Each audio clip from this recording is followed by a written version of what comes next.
This program features live coverage of an African safari and may include animal kills and carcasses. Viewer discretion is advised. Good afternoon, everybody, and welcome on board your live safari.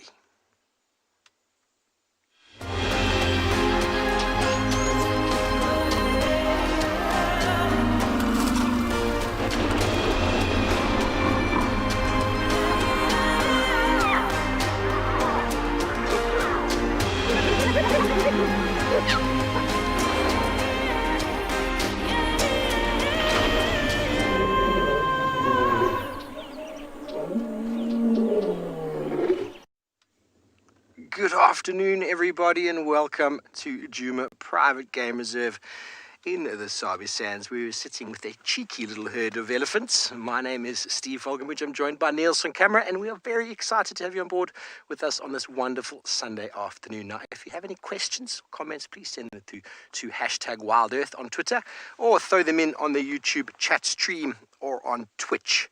We would love to hear from you, as our lady on the right there has just had a little bit of a toilet break. Now, a cheeky little boy in the road. We've had these elephants around camp for a majority of the afternoon. They've just moved out from Galagopan, where they've had a drink, and now these teenagers are being quite pushy and shovey with each other. It's always wonderful to see elephants playing.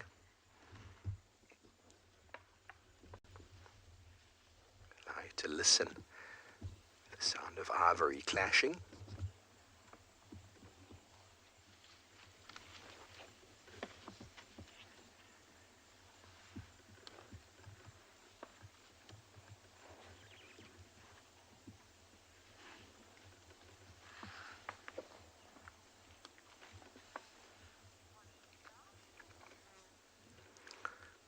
Always a nice way to start the afternoon. Elephants,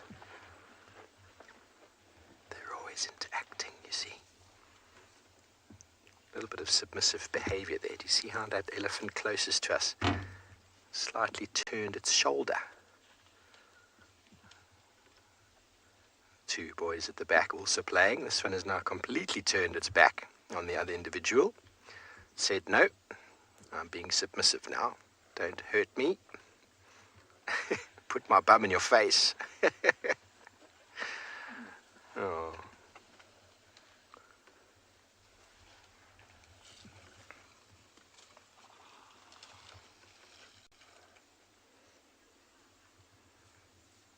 Peaches, elephants are so magnificent. I love spending time with them. They are entertainers of note. They are always busy. They are always doing something. Whether it be standing still, they are still moving and doing stuff when it comes to dust bathing. This guy's got some tricks. Got some technique there with a bit of bark. He was twisting and throwing around in his head. I wonder what he'd be like with a little yo-yo. I reckon that would be... Elephants can paint. I've seen wonderful videos of elephants painting. Don't ask me to paint. I can draw stick men, and that's about as far as it goes. But these are remarkable, excuse me, remarkable animals, and we are blessed to spend time in the presence of giants. It's a really decent size herd. In fact, we found them a little while ago, and there was at least 5 or 6 really small little babies. Hello, George. That's a very good question. You want to know if elephants often have territorial displays? This guy is not having a territorial display. He's just showing what elephants can do.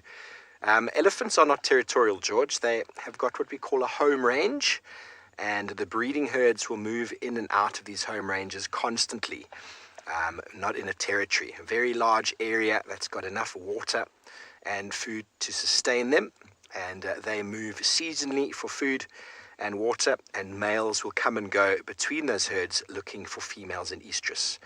And the males are not territorial, but when they do encounter a breeding herd, they will have competitions between each other to see who's bigger and stronger and who has the right to mate. And that is quite an intricate process. There's a process known as must that elephant bulls go through, And that heightens the testosterone levels and the aggression levels of elephants. There you can see he's a young boy. He is way too young to be going into must. These little teenagers here that are hanging out with the herd, and they will follow the herd and learn for a long time. Can we have a look at the back there? Sorry, Niels, those elephants just at the back are doing a little bit more pushing. There we go. This is what teenagers do when they hang around the herd. They're always pushing and shoving. And the techniques of pushing with the face and the body is a technique that the males will use when they're older, when it comes to competing for females. And obviously the bigger the male, the heavier he'll be, the stronger he'll be, and the more prime he'll be for breeding. And must is a wonderful process that these elephants go through that allow young elephants to mate at times when the bigger bulls are not in must. But we're going to carry on with these elephants, and Ambion Ngala is out and about this afternoon. I wonder what it is they've got for you.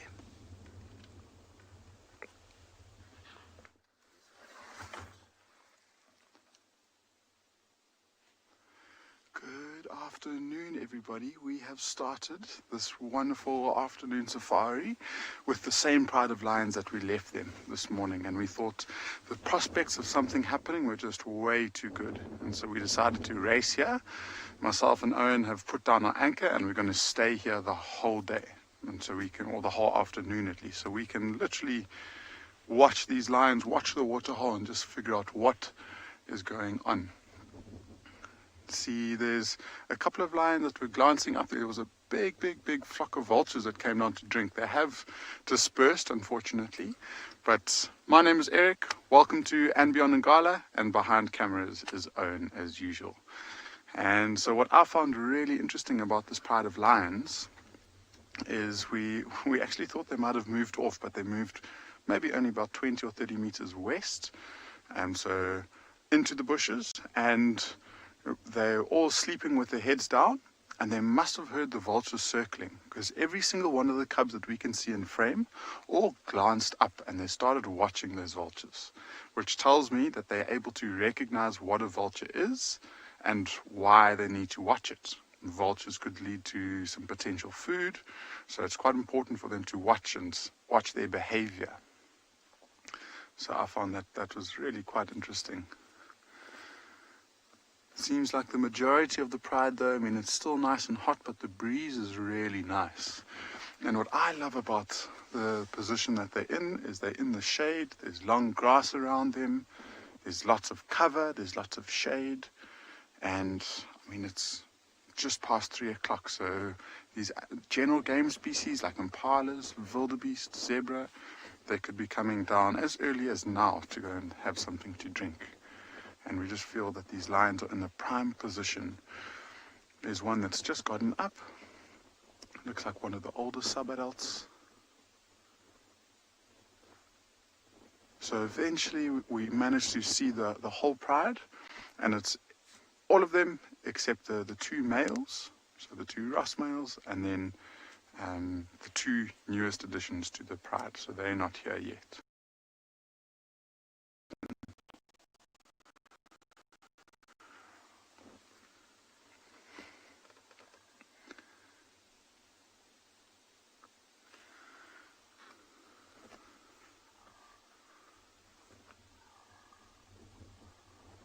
Can even hear some impalas still rutting. So we heard them this morning, heard them this afternoon, and they might be getting closer.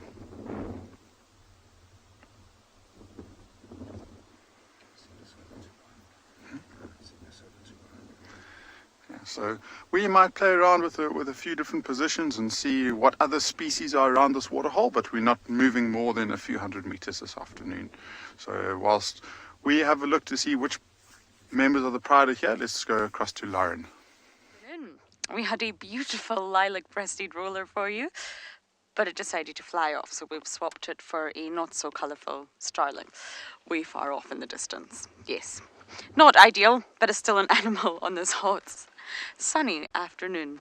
My name is Lauren. I do have BK on camera today. This is my last drive, so you all know what I want to see. I want to see spots, be it hyena, Be it leopard, I don't mind. I want to see spots. I checked in at the hyena den already and no luck, I'm afraid. Nobody's there, but I do know where Ribbon is resting. I've found her resting spots and she was very, very full this morning. So I think once it cools down a little bit, she will go back to the puppies. So as usual, we'll do a loop and then we'll check. But a leopard would be really lovely. Shadulu was on, there's her track, there is her track. And this is not looking good, everyone. I'm going to show you Shadulu's track, actually. I've been looking for this. Okay, BK, I've got a good one. I'm going to get my porky pointer. You know what this means. This is a southern boundary, everyone. This is a goodie. This is a female leopard, and it actually doesn't look fresh. If you were to look at this, you would think possibly this is a few days old because of the wind. Now, I know it's Shadulu because I know she came this way this morning, but you can just faintly see the 4 pads and then that back one with the 3 lobes. Now, what I'm going to do for you all is put my hand down on a slightly softer sand. There you go. And look how fresh that is. This is how we kind of gauge how fresh it is. Can you see how crisp it is at the walls of my handprint, my small little hands? And you can see the sharp edges. You can just see that it looks fresh. Now what I'm going to do is blow on it, although it is really windy. The wind will probably do my job for me. And you'll see straight away how it doesn't look fresh. See, it looks different. So if you were to see my handprint, you would think, that track of Lauren is not fresh. But the reason I know Shadulu's are was because we tried to track her quite unsuccessfully all morning this morning. So this is Gowrie Main, our southern boundary. And the tracks are going to disappear because many vehicles pass this way.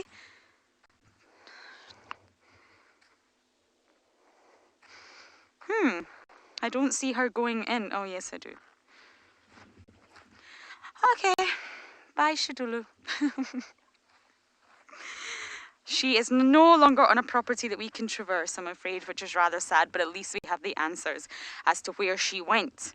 She is pushing so far east. She's going to...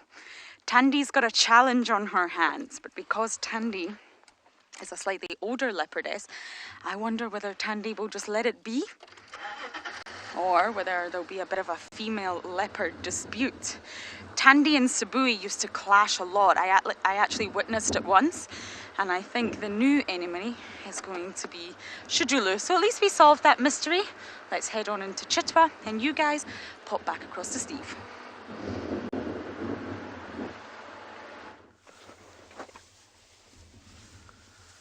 Thanks, Lauren. Good luck. I hope you managed to track down Shadulu. I reckon she's in the drainage line there somewhere, just having a rest. We've managed to catch up with our herders still. Those boys, we finally got past them, although he gave us a whole lot of nonsense. He was a cheeky little boy. And now we're with the herd. See all the little youngsters, and they're going to go through this little drainage line. They've had their drink, so now essentially they're just slowly feeding until they get to another place, or until they get thirst again, and then they'll slowly start moving back to some water.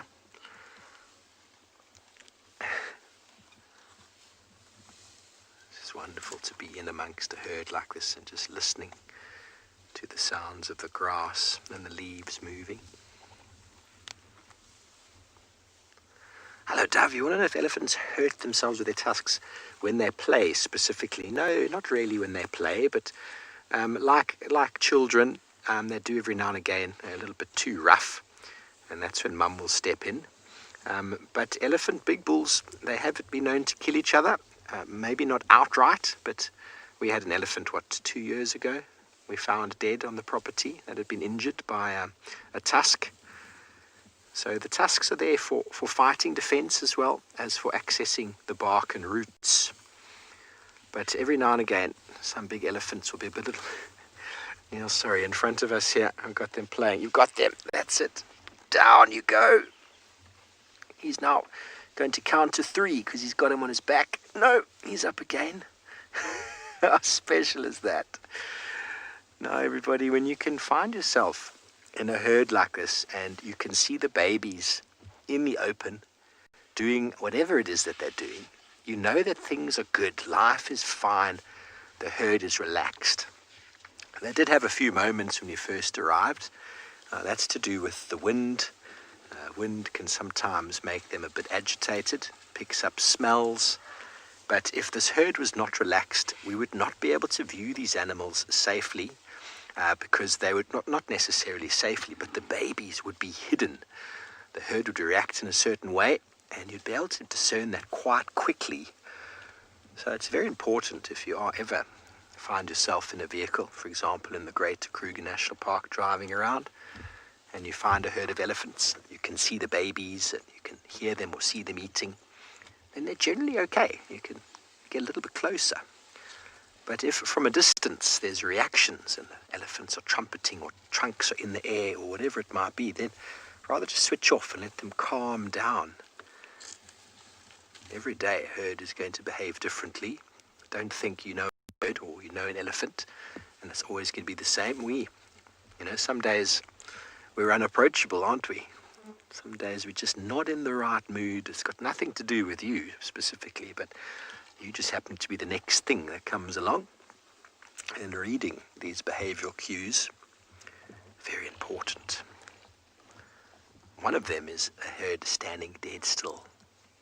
No feeding, dead still. If that ever happens, just switch off, just wait.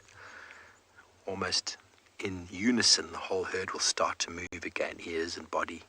But there'll be a moment where they're all talking, or the big mama is saying to them all, you see this person or this vehicle driving here?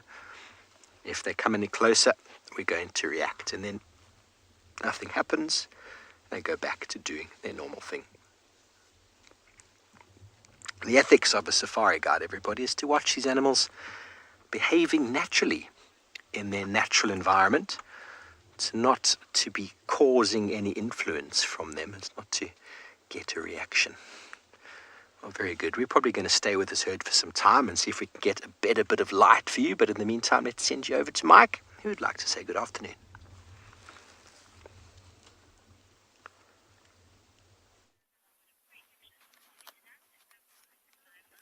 So we've got a pretty picture of a beautiful female giraffe who was busy feeding on a bunch of sticks and twiglets. Now she's just on the move looking for something else that's green and delicious.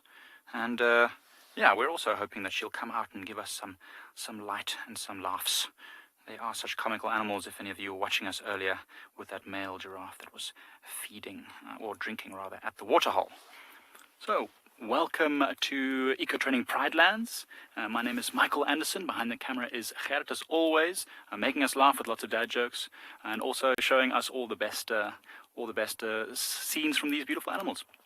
So this afternoon we've got a bit of an exciting start. Just before the show started, we went out early to try and see if we could locate two lions that there'd been tracks of. And we did find them, these two lionesses. However, they were on a mission, moving very quickly north, and they've unfortunately moved out of an area that we can film. But it's exciting to know that we're here, and that particular group of lions was spotted last night on a neighboring property with cubs. So we're hoping that maybe over the next few days we might just get to see those youngsters coming here onto Pride Lands. We'd love to show you. I mean, it's always nice to see the next generation. They were apparently about 6 weeks old, so that's pretty exciting. Not a threat to this giraffe just yet, but one day they might just come knocking. But as you can see, this giraffe here is blending in very, very wonderfully to this dry winter bushveld, snipping away at the edges of the branches. Just now it looked like she actually managed to get a thorn or something stuck in the roof of her mouth because she was making a very, very funny little face. She's not hanging around though. She just wants to get as much food as possible and then probably head towards a waterhole a little bit later in the afternoon. It's a bit hot right now, so she's probably going to stay feeding amongst these thickets and bushes where she gets a little bit of shade. David wants to hear an animal dad joke. Can you regale us with something there, Gerrit? Gerrit? I don't like being put on the spot. Gerrit says he'll think of one, but he doesn't like to be put on the spot. He's under pressure now. Under pressure. Dun, dun, dun, dun. We're gonna throw out a few dad jokes to you, I'm sure, during the drive. He did come up with a funny one just now.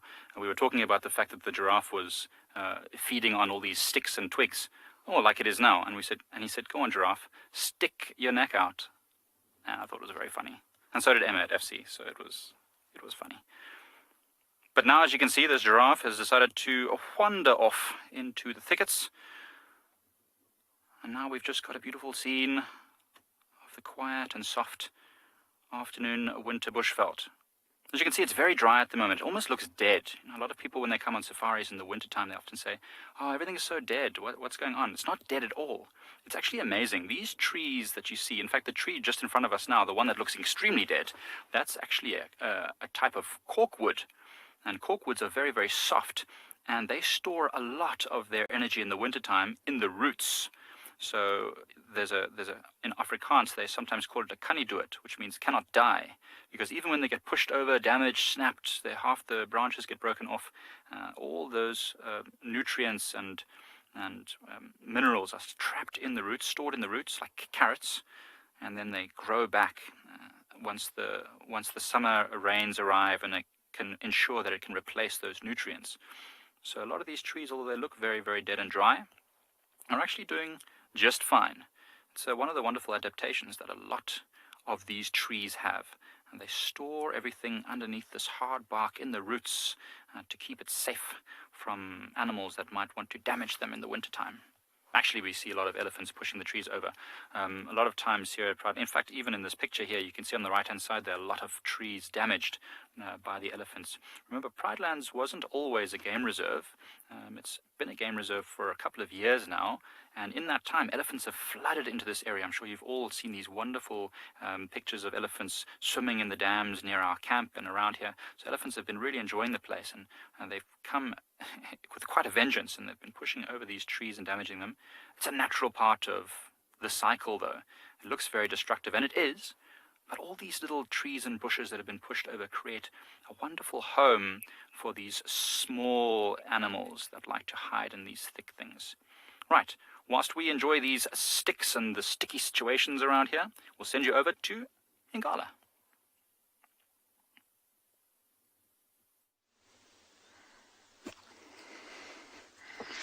We've decided to just quickly pop into the dam wall to see what we could see from here. And I mean, that's the first thing that comes to mind is that nice big group of vultures that is on the ground over there.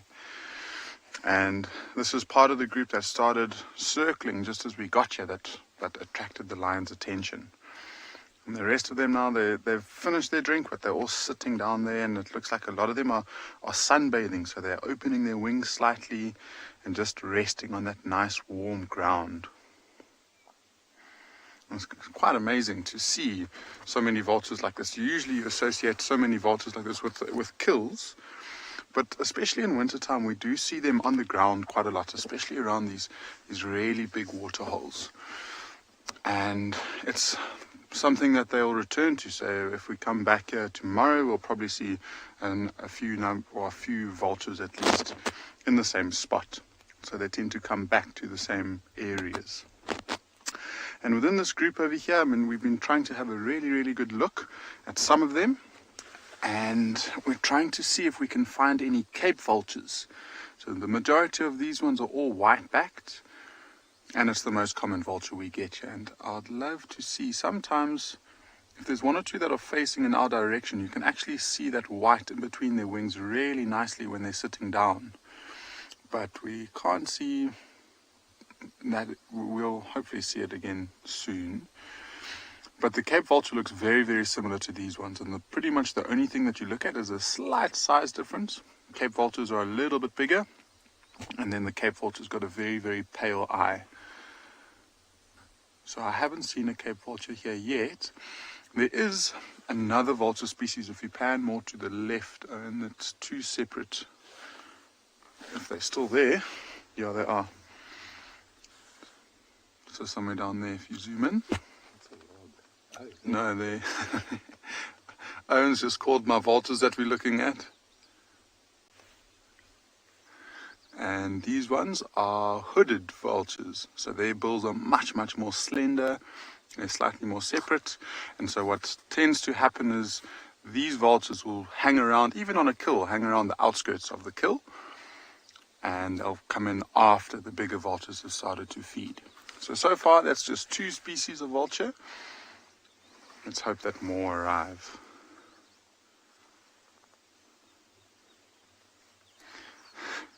And what else do we have? We've been almost trying to keep, like I've been taking some mental notes as to what bird species we've been seeing. And so we've seen alpine swifts, which are a really, really nice bird to see at this time of year. They've been swooping down and drinking. We saw that this morning. We've got red-billed hornbills, Burchell starlings, 3-banded plovers. I'm sure there's a lot more bird species that we can keep watching out. It'll be quite nice to just make an afternoon list and see how many we can get to just by spending some time around this waterhole. And we've actually also, there's a crocodile at the very, very end of the waterhole. Yeah, close to that marula tree. So it was also doing exactly what these vultures are doing, just soaking up the sun and enjoying the nice warmth before it gets really cold. And then if you go up into the right hand side, there's a lone wildebeest that's doing pretty much exactly the same. So not too much in terms of movement with these animals yet, but this is such a beautiful spot to be. So the only things that we're missing from this morning are those 2 lionesses that we saw this morning. So we might end up going to just have a quick look to see if they're still there.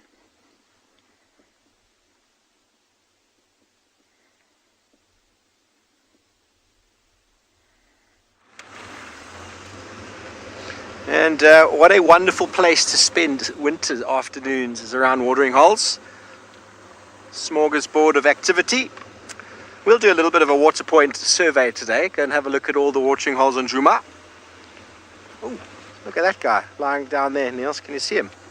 2 o'clock, 2:30. Got a little duiker just lying here in the shade. Hello. There's a little girl. Can't see me.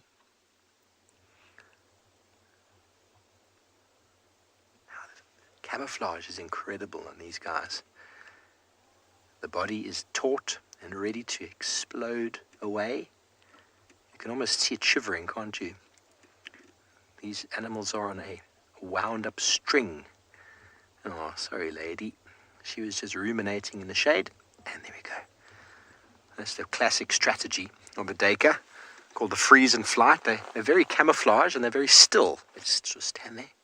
And then when they've been detected, they run off quickly and then they stand still again. So it makes it very hard to for a predator to actually see their movement. They see the movement and then they stop moving and then it's like, where did you go? Very, very common strategy, especially with the small antelopes. But it's not, it is effective. But we see our leopards, especially Tundi, with lots and lots of duiker. Yet the duiker seems in abundance. Got a hippo out the water here. Okay, well, we're going to see if we can find this hippo for you. He's just, hang on, 1 second. Sorry. Hello, hippo. What are you doing out the water? I don't know if you all heard the oxpeckers there. Niels, you got him? Oh, shame. Poor fella. He's running into the thickets. He's out and about. The oxpeckers took off. I wonder if you could hear them, and that's what got my attention. There's a big hippo hiding in the shade, but we're going to see if we can maybe get another view for you. In the meantime, I'm going to send you over to Chitwa with a bird that Lauren has in the tree. We just watched this fishy go hunt. The first time I have seen this happen. It caught a bird.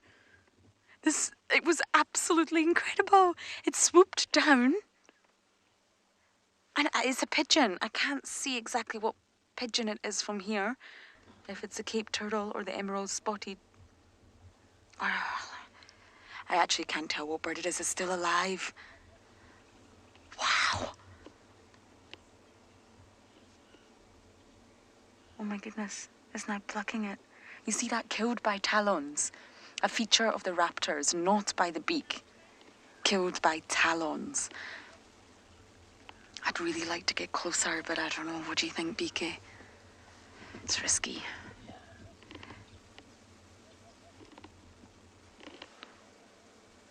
Okay, I think I'm going to try and get closer. That was unbelievable. We've just had the most bizarre time at Chitwa watching a hyena behave very strangely. Okay, I'm going to go forward really slowly.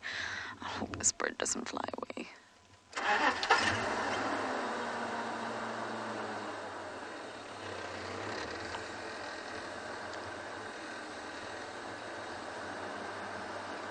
That just shows you fish eagles don't just eat fish. It swooped down out of nowhere and caught this pigeon mid-air.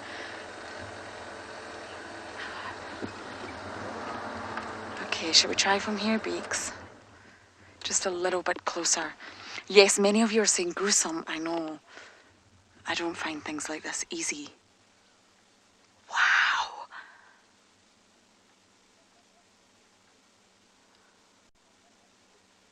So when we talk about predators, it's not just mammals. There's top predators in every group of species. Even frogs, even reptiles. And that fish eagle swooped down with immense precision and caught this dove or this pigeon. I don't know quite which one it is yet. I'm not sure if we'll ever get to know. He's plucking.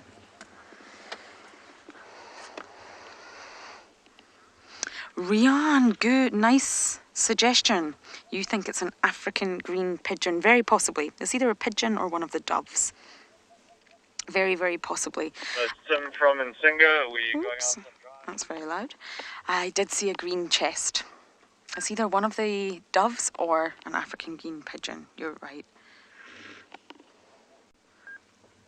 Excuse that, that's the hippo, not BK. Wow, I'd love to get a different view. I wonder if we can try. Okay, BK says let's try. I think because it's feeding, it's going to be occupied. The other one's in the tree behind. You just see it right there? So other monogamous pair. Okay. Bear with me, everyone. These fish eagles can be really flighty, but I'm hoping because it's really busy eating. Just want to get past this branch.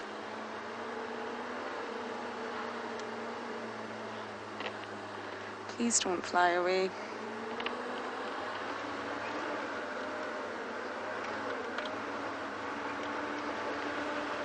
Okay. There you go, that's a much better view. Wow. Sorry everyone, if you're a little bit squeamish.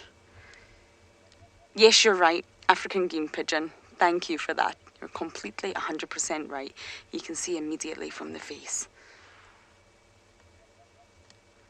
It's not had any meat yet. This fish eagle is just plucking the feathers. Nicely done, PK.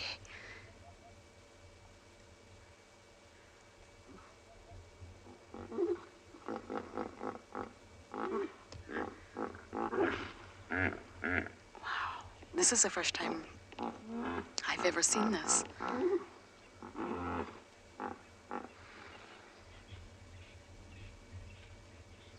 The monogamous pair of fish eagles are always here.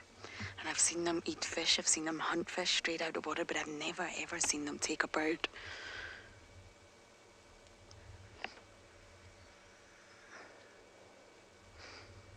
I wonder if he swooped it right out of the tree. There's a jackalberry behind us.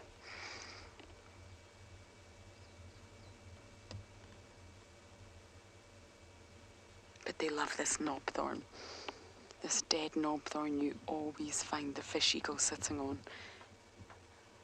Prime views of the dam in front of them. We're at Chitwa.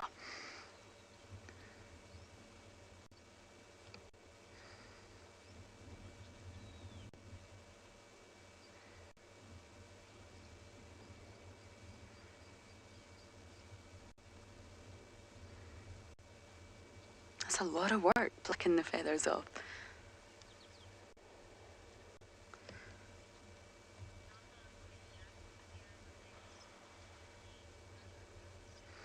Many of you are saying this is quite gruesome but awesome, and I agree. It's not easy to watch, but of course we know that's nature, and it's just fascinating to see a top predator hunt like that. It swooped down, but it wasn't until we got closer that we realised it caught a bird.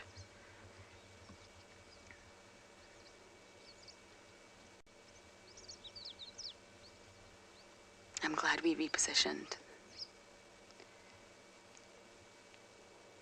I think this individual would have flown off if it didn't have food. I think because it's very busy with the task in hand, it didn't fly off.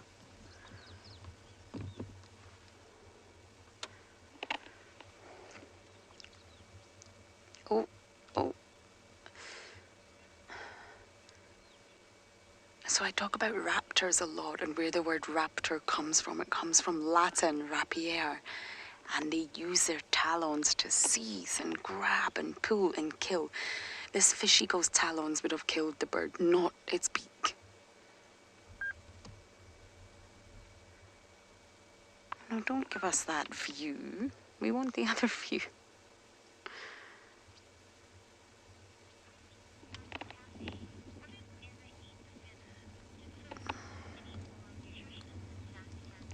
Sassy Cassie, I couldn't possibly comment on the nutritional value of feathers, but you won't see a bird eating feathers.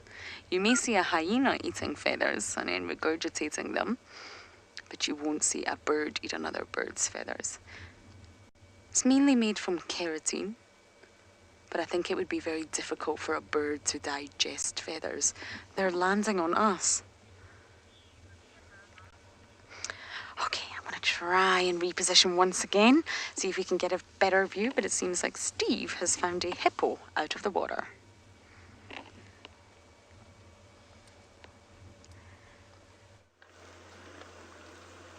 Yes, well, thanks, Lauren. How wonderful to, well, not so wonderful for the pigeon, but there we go. Nels, you got him there. How wonderful for the fish eagle to have a meal. I was trying to talk about watering points before, and everything just got a bit loud, hearing the oxpeckers. There's oxpeckers there on the back of this hippo. This hippo is littered with wounds. There are cuts and scratches all over its back. He was pretty shy. He's just sort of hiding out in the drainage line here, just upstream of Voyatella watering hole. And it's one of these reasons. Let me move forward. Maybe we get another view. For one of these reasons, everybody, that hippos are regarded as being incredibly dangerous, because you could just be wandering along here and you get in between that hippo and his water, and I'll tell you one thing, the hippo will squash you. Just see his nose there. Can you get the nose there, Niels? If I just go back slightly.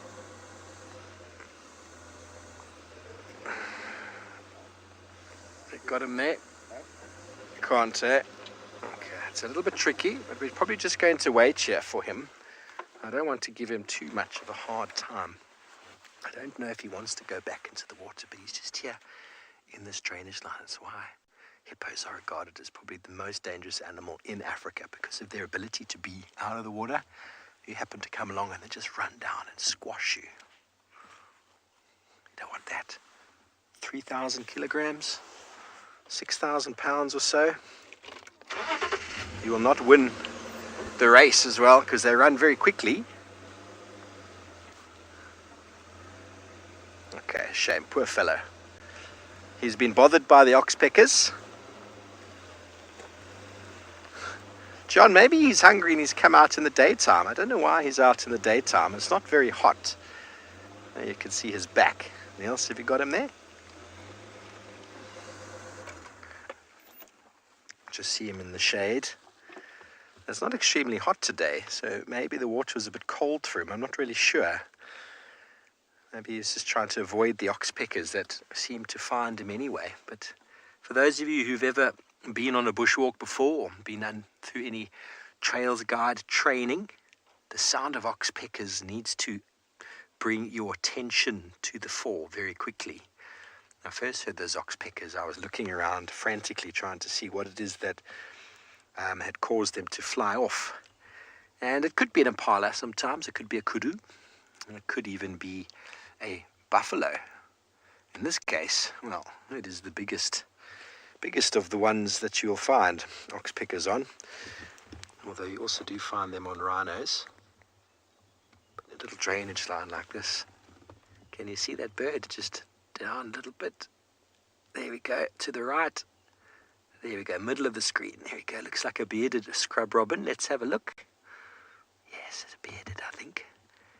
Hello. Or are you a wide-browed scrub robin? He's looking at the hippo going, "What are you doing here, sir?" I wasn't sure if that was a bearded or a white-browed. But you can actually see by looking at the hippo how many insects there are sort of fluttering around. You can kind of see a little swarm of insects. And no doubt all the birds are maximizing the potential. Because it's not only the oxpeckers that feed off the hippo, you'll have all sorts of insects trying to lather up the blood and the whatever it's oozing. And you'll have other birds that are waiting for the hippo to disturb something, and then they can catch a nice meal. It's not the best image, everybody, but hippos are very shy. You see, they are quite embarrassed about their appearance. If you've ever heard the old African folklore about where the hippo came from, we have a few moments, I can tell it to you.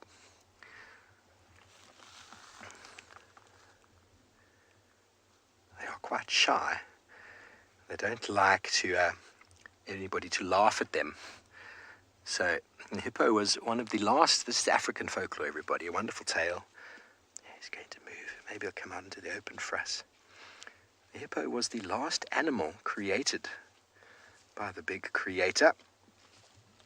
And he was put together by lots and lots of pieces of other animals. Big body. Okay, I'm going to move forward there. We might get another view. Big body, small eyes, small ears, huge mouth. How's that, Niels? Big body, short, stubby little legs, and a skin that dries out in the sun with no hair. So the hippo caught a glimpse of itself in the reflection of the pool and immediately went to the big great creator and said, "Please, great creator, I am so ugly. Everybody's going to laugh at me if I look like this. Please, can I do something? Please, can I hide in the water by day and come out at night to feed? Because, you've made me a grass eater." And the creator said, "By no chance, Mr. Hippo, am I going to allow that to happen. No chance am I going to allow that to happen, because look at your mouth. Your mouth is so big, you'll eat all the fish. You'll eat all the fish." And so the hippo said, "No, I promise I won't. I won't eat all the fish, and I'll prove that by coming out every single day and spreading my dung on the ground where you'll be able to see there are no fish bones inside my poo." Niels, is that going to work for you? Yes. There he goes, busy splattering as we speak. Let's quickly get that. Oh, we just missed that. It's all right. Busy splattering his poo around. It's chomping. And so with that, the hippo was allowed by the creator of all animals. Let me just edge slowly forward here. The creator of all animals, it was allowed to spend its days in the water to keep its skin dry, or wet, should I say, keep it from dehydrating. And then it was allowed to come out at night to feed on the grass under one condition, that it sprays its poo along the way to prove to all the other animals that it does not eat any fish.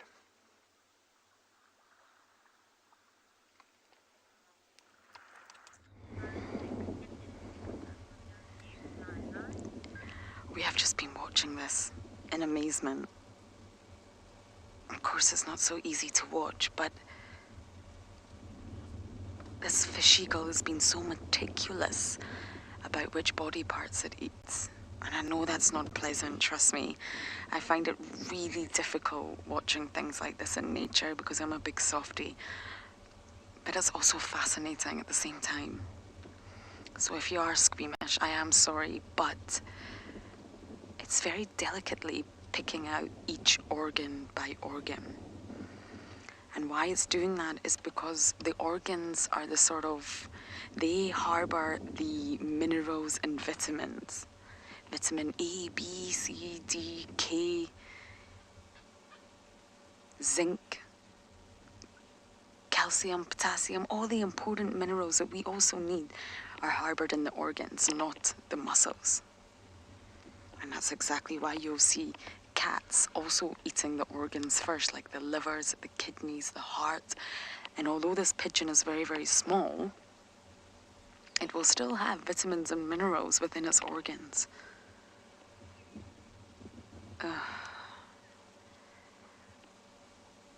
Oh my goodness. Okay, I didn't expect that. It just ate the food.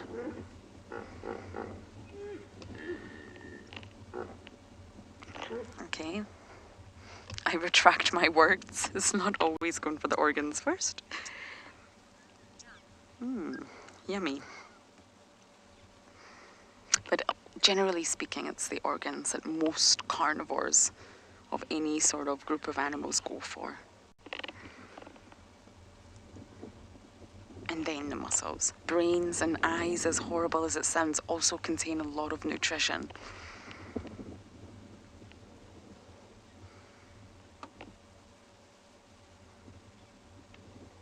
This has been one of the most incredible sightings.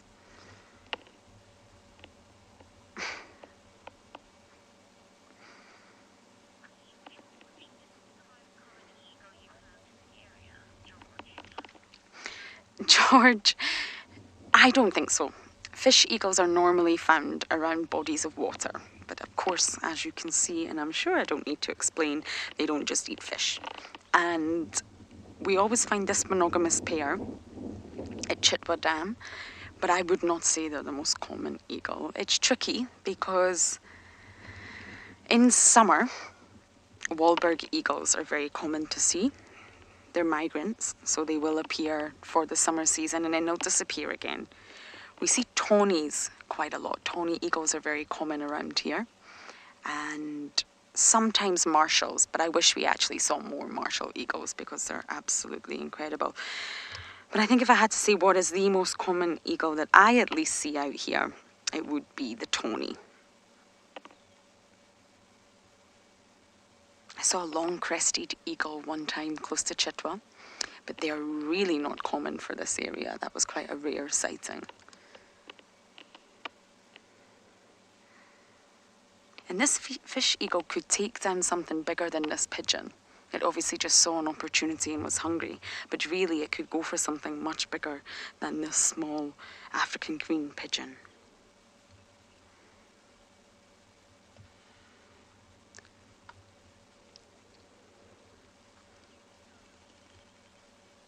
Look at that sharp beak. That's for shearing and tearing flesh because they don't have teeth. They don't have the carnassial shear that cats have. So kill and seize and grab with the talons, tear with the beak.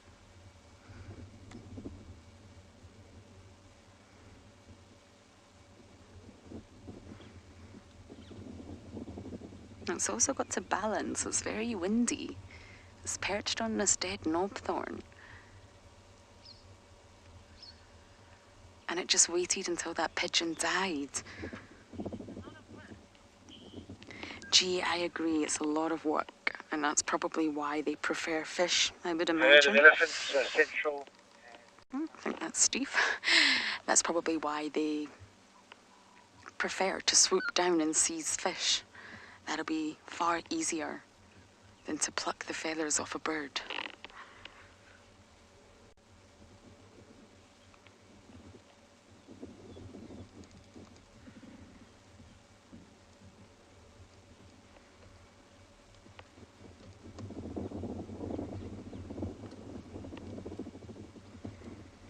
many different species of birds are considered raptors. It's not just eagles. We've got hawks, kites, falcons, and owls. Vultures can also be considered raptors. But they do mostly eat carrion, and they're more closely related to storks. But depending on the vulture, they can be considered raptors.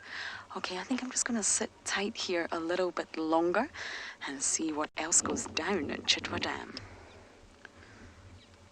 Wild Earth relies on support from viewers like you to carry on broadcasting our daily live shows. A small donation goes a long way in helping us on our mission to connect the world with nature. Please visit our support page to see how you can help and become part of the Wild Earth family. To come back to the big pride of lions that we had this morning, we did a quick little loop to where we left the two relatives of these, I guess.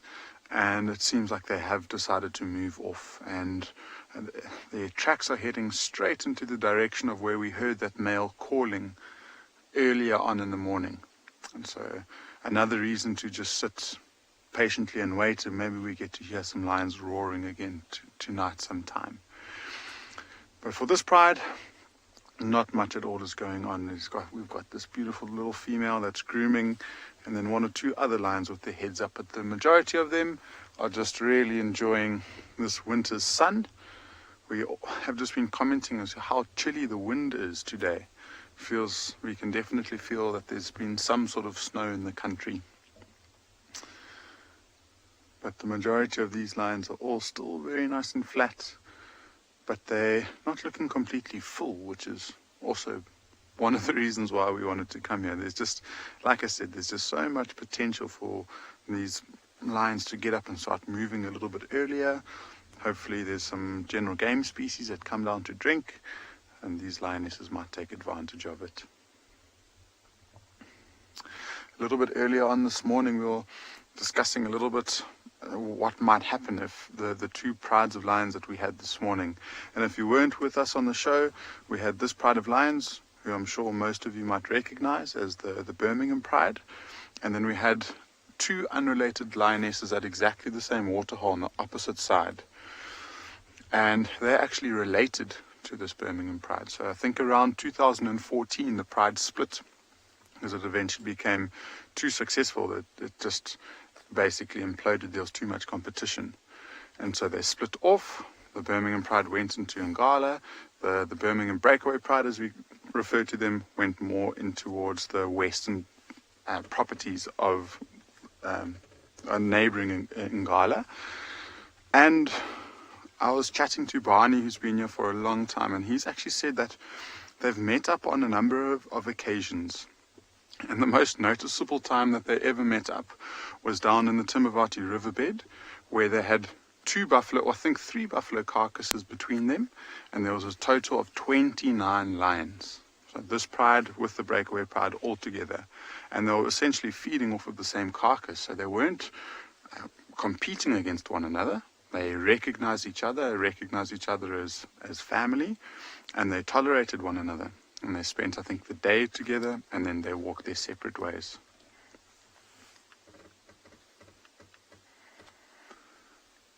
So, yeah, I think it's quite amazing that these lions have got the ability to recognize one another. And, I mean, they only see each other probably once or twice a year or so, and they're able to recognize one another. I'd love to see them together. There's been a number of times, I think, on 2 separate occasions, we've seen them very, very close by, but I haven't myself seen the two prides together.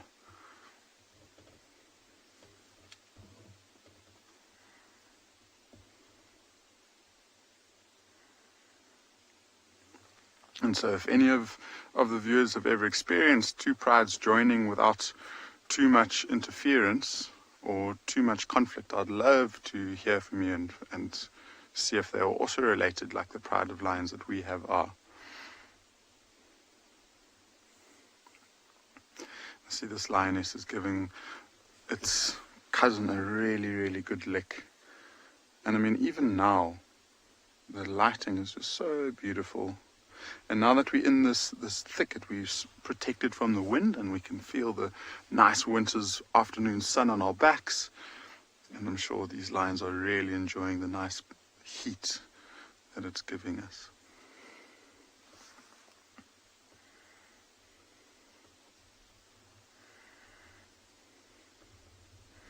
So in that group is basically where the majority of the adults are. I haven't seen, I actually have, if you own the young male.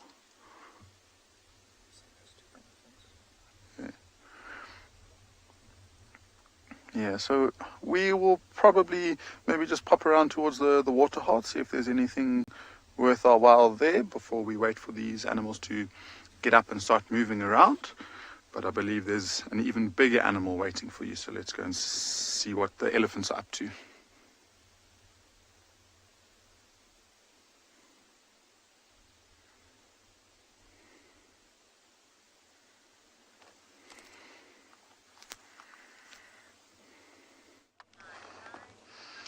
We're actually looking at other birds. Canaries. Now, canaries are so difficult to put on camera. I don't actually know if I've successfully managed it. I think this is the yellow-fronted canary, which is slightly different from the yellow canary. It's got more sort of greys and browns on the back, on the wings, and it's furiously eating here. Don't think it really knows that we're here, because normally you will never get to see canaries around vehicles. They're far too skittish, and they're small and they're quick. Seed eaters. So this one's probably trying to look for some delicious seeds or small stalks of grass, but because it's winter, it's most likely looking for some seeds. It's a really small bird. BK's given you a perfect view. Look how they just blend in here. Yes, I think this is a yellow-fronted canary. How lovely.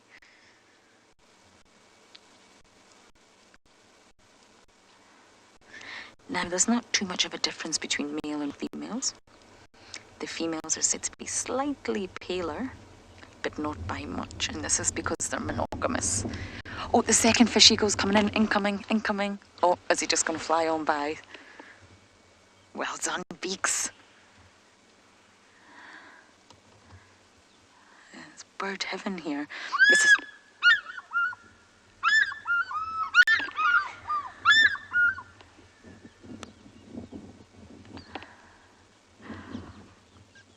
Wow. It was this one, the one with the kill, that is first calling to his partner. They're communicating to one another. One's a male, one's a female. I don't know which is which. Wow. That sound is said to be one of the most iconic sounds of Africa, or at least South Africa, the fish eagle. Now, I think if we had just spotted this fish eagle right now, we would not know what it's eating.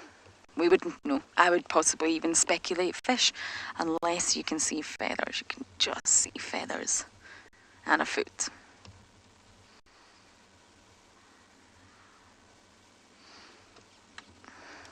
Yes, I probably would be able to figure out it's a bird, but my point being, it's almost finished. It's almost finished. A good Sunday dinner. Thanks, Emma. I didn't even realise it was Sunday.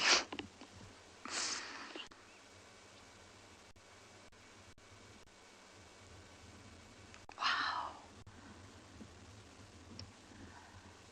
Now, you will find the pair roosting in the same tree, but you'll also find them far apart. Shelley, great question. I was actually just coming to that. I'm not sure if it would share with its monogamous mate. I think if it was a bigger kill, if there was a lot of meat, I think it possibly would. Because they are monogamous partners. They've made that choice. It's the best lifestyle for them. But a small sort of prey item like a small catfish or a small bird, I'm not too sure. I don't think it would.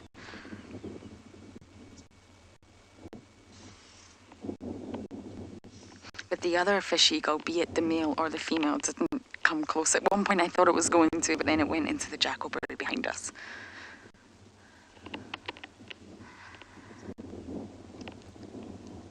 Chitwa Dam really is a wonderful place to just come and watch the birds.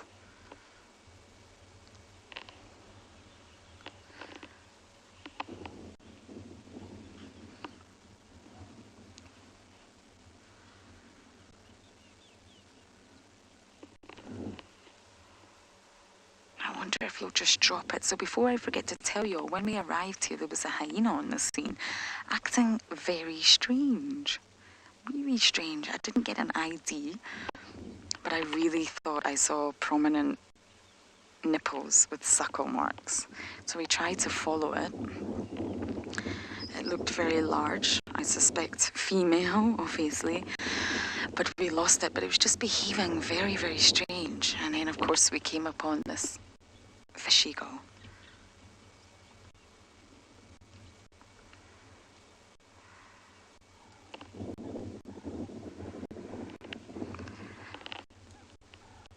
What an afternoon.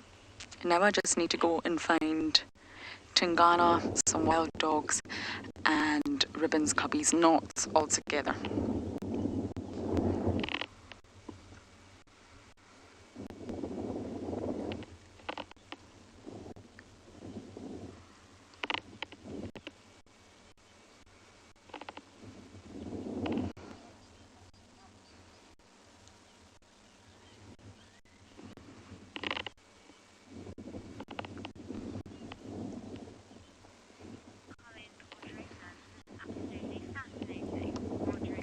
Audretta, you're saying this is absolutely fascinating. I know. It really is. It's so close to us. Normally we wouldn't be able to park this close to the fish eagle. Well, it's because it's feeding, it's distracted, it's hungry.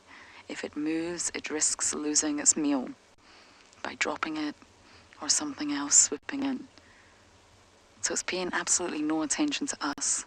And that's why we're getting such fantastic views. BK is doing an amazing job.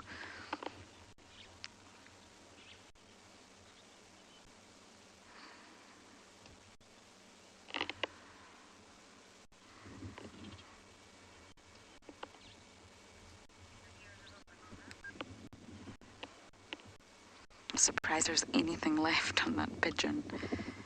Quite a substantial meal for this fish eagle to tide it through.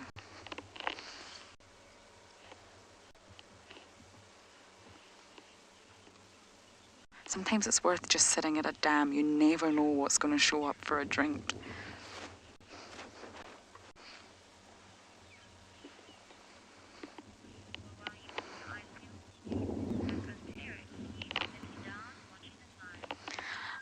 I think I'm going to explore what else Chitwa has to offer us today, but you guys are going to go back across to Eric and his lions.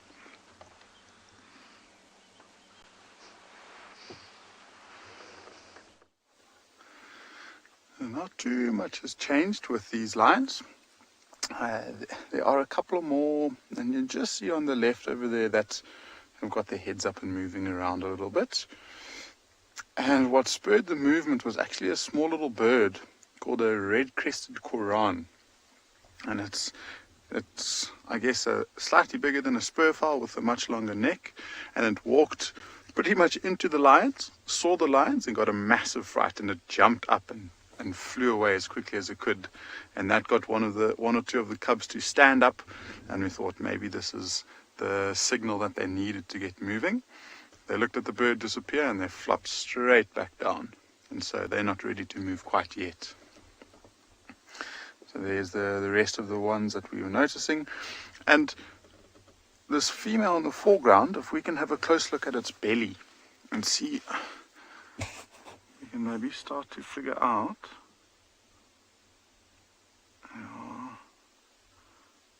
It's a bit tough to tell from here, but those nipples do look like they've been utilized quite recently. So this could be the young female. I'd prefer to see her face. She's got a very, very noticeable face with a clean face with no scarring, and also a very pink nose. So this could be her. She could also be in the other group, or maybe she's left the pride and decided to go and fetch her cubs to bring them to come and say hello to us.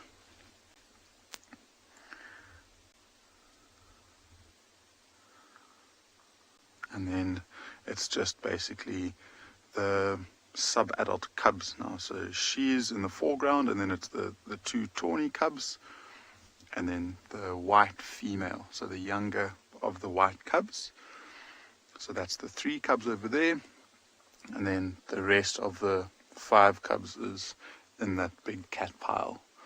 And just before we left, I did notice, so through the bushes, not the best view of him, but that sub-adult male lion, or the young male, is still there. And so he's done really, really well. I mean, he's being able to walk these large distances with the pride, and doesn't seem to be too affected now. So it just goes to show how resilient, after an injury that could have hindered him and killed him, he's now back up and looking pretty strong. Still got quite a heavy limp though.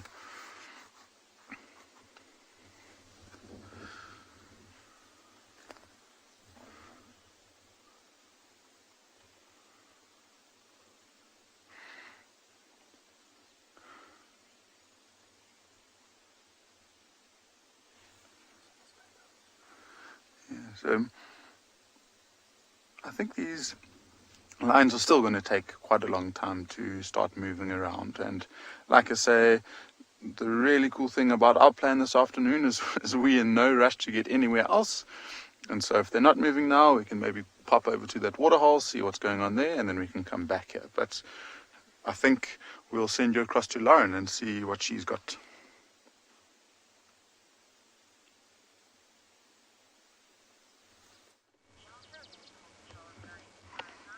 It's going very well. We found a croc. Not a log, but a croc. In the exact same position that, well, it always is. It's not exactly the most difficult animal to track. The Nile crocodile. Don't know which one. I haven't got a view of the tail from here. We do know a few of the individual crocs. Just basking. It's hot. It's a very tricky day to describe. BK's just put his jacket on and so have I. It's warm, but there's a nip in the air. The breeze is cold, and I can imagine this croc is probably just trying to shelter itself from the breeze and also try to warm up. They are predominantly nocturnal animals, and to sort of accommodate for that habit, they have vertical pupils.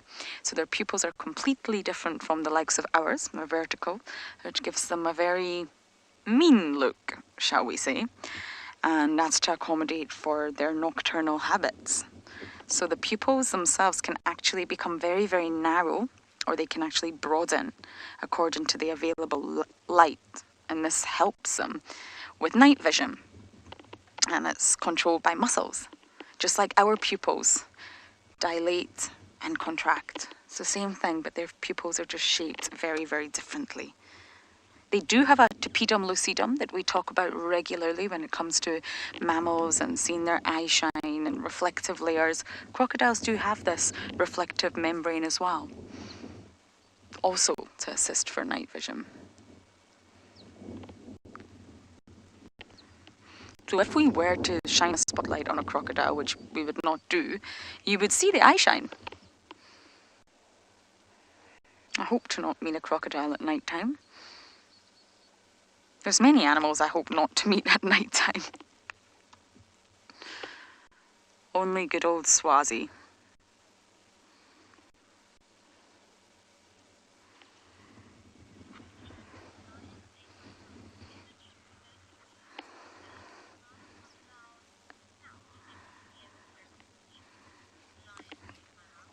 Lions ate my mum. I have not heard your name in a very long time. Good to hear from you. I hope you're very well. And you're asking about the crocodile's jaws. They do have very, very unique jaws, very powerful jaws. And you're asking if we put, I think it was a rubber band. Emma will corrects me on that one, around the jaws, will it be snapped shut? And most likely yes. So although they have a really powerful bite, one of the most powerful bites in the animal kingdom, actually, well, it's very difficult to measure, their jaws are sort of designed in such a way that they clamp. And this is so that when they do find food, such as a floating carcass or maybe a fish, they clamp down and they sort of hold on. It's very, very difficult for them to unlock those jaws. And they move with a sort of biting down force. And therefore, to use the force biting up in order to snap the rubber band, they don't have that power. I hope that makes sense. The power is on the clamping down effort of the jaws and not on the sort of opposite way when they're trying to open their jaws. So yes, it is true. If you tie a crocodile's mouth shut with anything really, it's not going to be able to open it.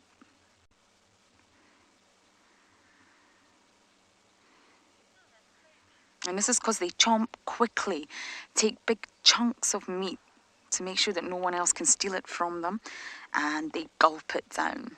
And the stomach does the rest. But crocodiles, just like sharks, repeatedly replace teeth. So any teeth that are lost, they just replace them. And crocodiles can go through about... Oh my goodness. Oh my goodness. I just got a fright. I'm sure some of you did as well. They can go through about 8,000 teeth in a lifetime. 8,000 teeth. And the teeth themselves don't actually sort of articulate against one another. You can see that. Not like ours do when we properly close our mouth. Our molars at the back sit nicely on top of one another with your front teeth just slightly over your lower teeth, the upper jaw. Crocodiles don't articulate against one another, not like mammals. So yes, lions ate my mum. You are right. But it's fascinating. There's been a recent study on crocodiles. I do love reptiles, and they're very territorial animals. So when they fight, it can get really, really nasty, as with most males in any species, to be completely honest. And they can tear limbs off one another. If you ever see a crocodile missing a limb, well, it's probably a male that's lost it to another male. And this can leave gaping holes in their body. So they live in environments like this dam. I'm sure BK can give you some wonderful views down here, Beaks. You see how green it is, all the algae. There's probably a lot of pathogens in this dam. There's probably a lot of bacteria from the hippos defecating and lots of animals defecating, that it's not exactly the cleanest of environments. So for crocodiles to have these huge wounds, they just seem to heal up rapidly without any infection. It's almost like a miracle. They have this huge gaping hole where there used to be a leg, and they just heal. And considering the environment that they live in, it really baffled scientists. So a study actually tested alligator blood. Now, it wasn't crocodile blood, but it is very, very similar.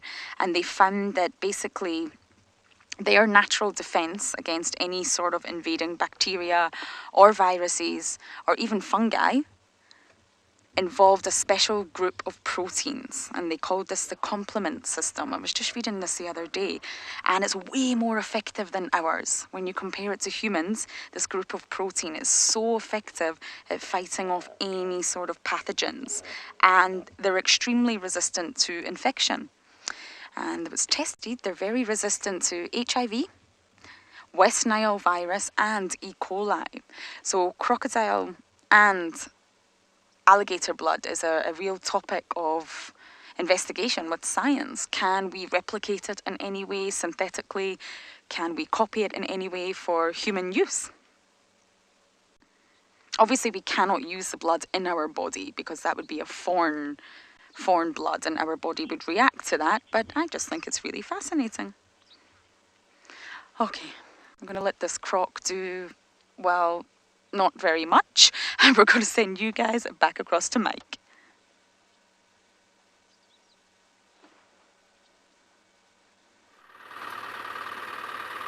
So, welcome back. We are still just driving around looking for any signs on this nice dusty road of any animals crossing in towards the dam.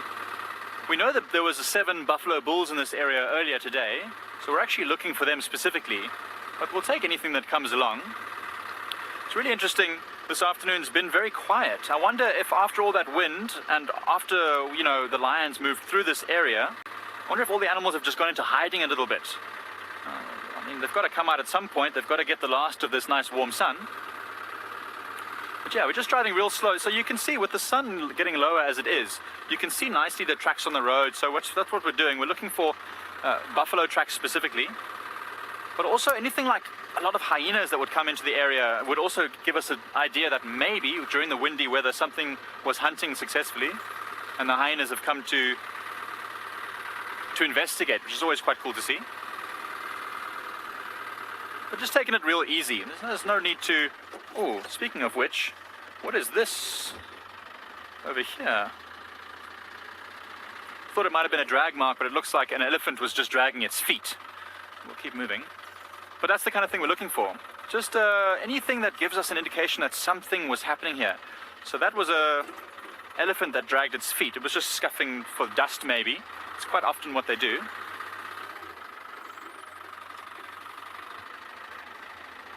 Right, so whilst we just keep an eye out for anything around here, we'll send you over to Steve, who's also looking for some tracks.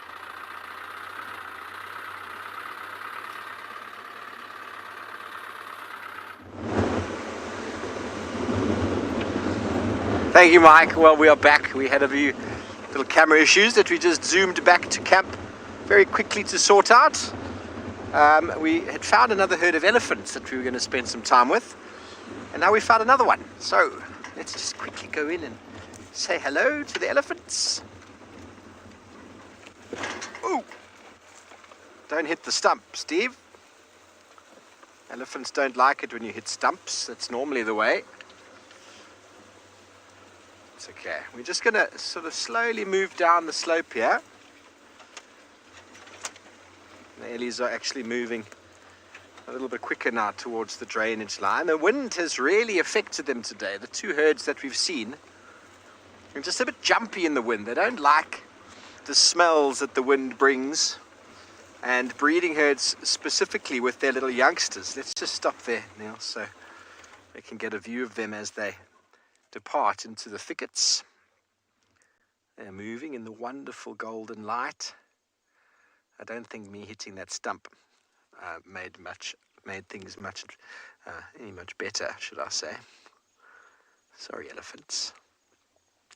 I always find, especially breeding herds, that they don't like to be in the open. And they were quite casually moving in the open, and then they heard our car and they maybe heard me hit the stump, and then they've now moved into the bushes, which is where they feel more comfortable. Elephants feel, especially breeding herds, they feel a lot more comfortable in the bush when they're surrounded by vegetation. A testament to that is that they've all slowly moved in and started feeding. Discussed earlier about the relaxed nature of elephants, and if elephants are busy eating, they're relaxed. Initially they moved off. I've stopped, given them some space. Let's move up a bit there. Every day they'll be different. Every herd. Don't assume because you've seen one herd that's relaxed that everyone's going to be relaxed. The behavior that comes from them in the moment is exactly what you're looking for. David, they were strutting, weren't they? There we go. There was some small little babies with this herd, so I'm going to just stop there. I see this female as she's busy feeding it. They've almost gone completely stationary now in the vegetation. And just hear them. It always amazes me how a herd of elephants can just disappear like that. There's very characteristic sounds of vegetation moving, branch breaking. They stopped. They're trying to figure out what's going on. They're talking to each other. Now suddenly they start moving again. I mentioned that earlier. So they're trying to figure out. When they've got babies, they're a little bit more cautious. Big bull elephants are generally very relaxed. Nothing bothers a big male elephant. But breeding herds are far more attuned to what's going on because they've got youngsters. because they've got to protect the youngsters. They're always aware of what's going on, far more aware. It's nearly impossible to sneak up on a breeding herd of elephants unless you're very, very cautious and careful. But elephant bulls are a little bit sort of blasé about their surroundings, and I've had them almost walking directly into us until they're like, oh, hang on, where did you come from? Leaping, yes, indeed. They think that they're camouflaged, don't they? There they are, in the bushes. This one's going to come out and show us how pretty she is.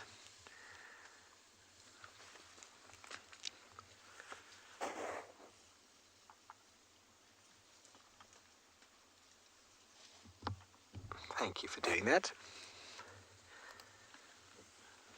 The light is starting to get really, really delicious on these animals. Delicious, is that the right word? I've been taking lots more pictures these last months, and I've been editing. I've started editing the last couple of months as well. First time in my life editing. Starting to really see the colors that come out. If you do happen to get the light in the right place, it is really quite magical. So obviously you don't want to have to edit a picture too much. You want to capture the moment. And I must tell you, it is very hard to really get a great photo of elephants because of that. They're hiding in the bushes, feeding and eating. And we'll see if we can get another view.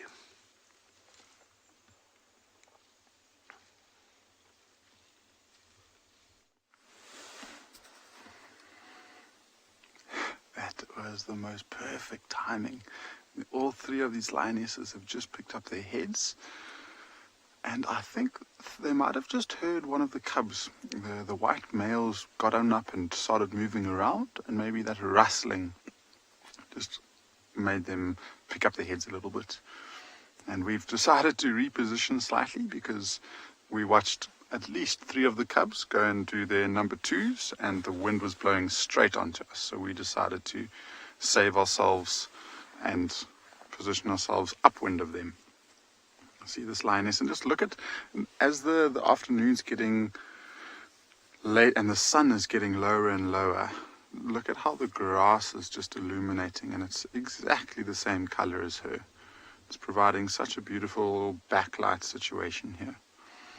And we've been seeing a little bit more activity, which has been really nice. So a few of the females, I mean, this one is the first one to show as much activity. A nice big yawn. Yo. And I mean, that's the second or the third time that she's decided to yawn. But the cubs are showing a little bit more sign of life. And so they're walking back and forth from one another. They're lying down. A couple of them are grooming each other.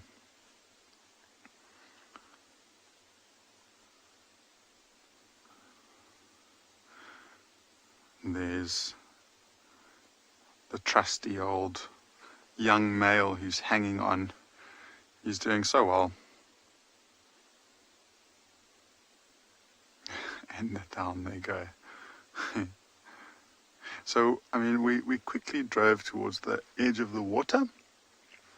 I saw one zebra that was in the vicinity walking down to have something to drink.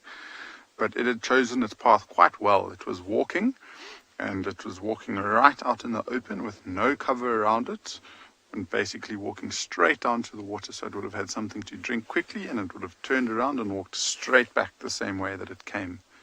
And these lions didn't even become aware of it, so they didn't even know that that zebra was passing by.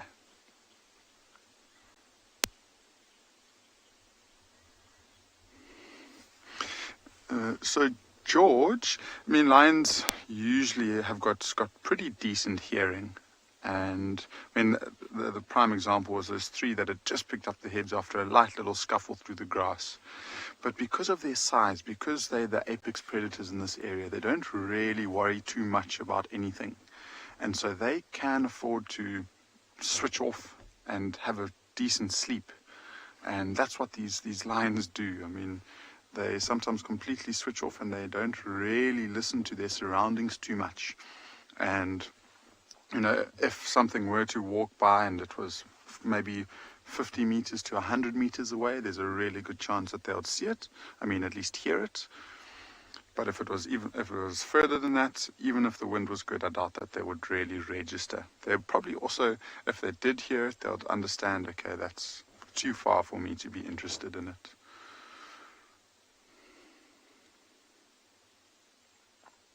And the wind is still blowing from the waterhole to us, where the lions are. And so I would imagine that their first movement would be to just sit at the edge of the tree line and just watch the waterhole, see if they can surprise any animal coming down to drink. And this is one of the cubs now that's got its head up and starting to show a little bit more activity.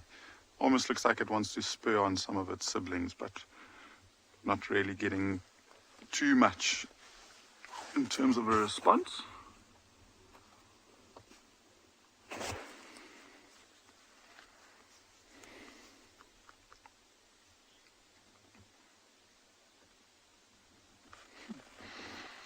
Yeah, so again, lion's not moving too much, so Steve has got some beautiful light that we will send you across to go have a look at.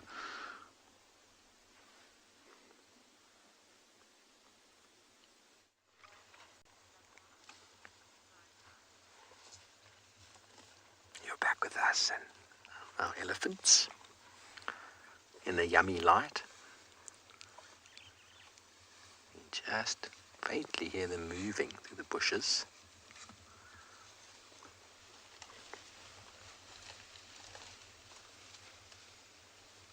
They are actually quite relaxed.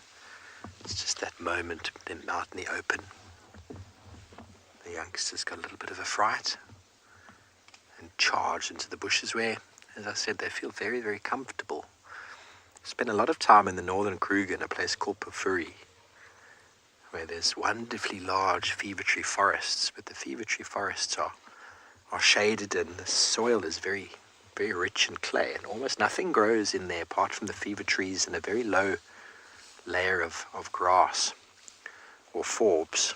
And if ever I saw herds of elephant in there, they were charging from one side to the other, from thicket to thicket. The bulls would casually move through, but the herds would not walk through. They would charge to get to the other side, and then as soon as they got the vegetation again, they would just melt in again and relax. It's almost like the hippo with its comfort zone being in the water. Elephants here in the savannah, these savannas, their comfort zone, especially with babies, seems to be in a bit more concealment. Okay, we're going to try and move around as they've given us the slip, haven't they, Niels?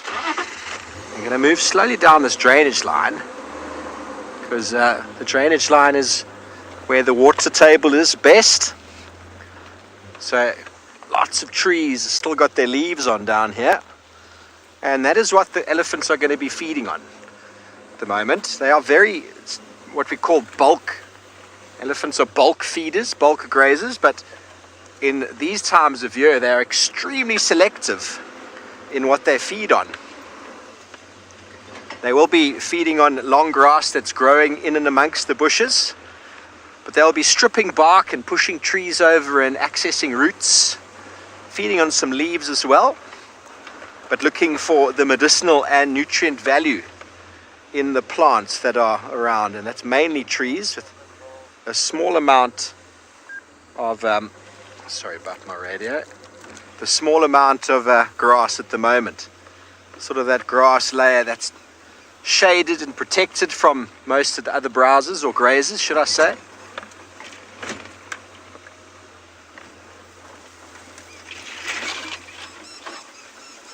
Hello, you want to know if elephant herds are civil with other elephant herds? Most certainly. Elephant herds, generally what happens is there's relations between them. I wouldn't say that they necessarily... We've got a white directly in front of us, Niels. Can you see him? A white-crowned, southern white-crowned shrike. Have you got him? A little bit more to the right. There we go, bottom of the screen. There's a southern white-crowned shrike. Wonderful. You might have heard it. It sounds like a squeaky toy. A little squeaky toy you might give to your dog. That squeak, squeak, squeak, squeak. So elephants, breeding herds, when they split, they can come back together, and generally some of those females know each other. They're very long-lived animals, so basically a couple of sisters might split off, eventually forming a herd of their own. I'm hoping they're going to come through here, forming a herd of their own, and then they have gatherings in the wet season where they come together and they show the babies of the last season. There's this one just over here. No, that is a log. Well, elephants do look like logs. I was hoping to get them in here, but they're quite well ensconced in the drainage line there. So when they do meet each other, they are very, very happy to see each other. They smell each other, touch each other. It is really quite something to witness, because it's like imagining yourself at, what is that? Big stump. Thank you, Niels. I nearly hit a very big stump. And before I break myself and the car and my cameraman's back, I'm going to send you back over to Eric, who I think has got some zebras.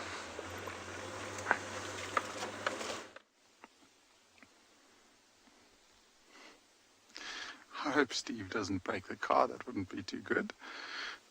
We decided to just have a quick another look, because those lions were doing nothing but sleeping, and these two zebras have just finished drinking. And it's quite interesting. They were walking away from us, and they turned around and they reacted, and they started running almost straight in the direction of where those lions are.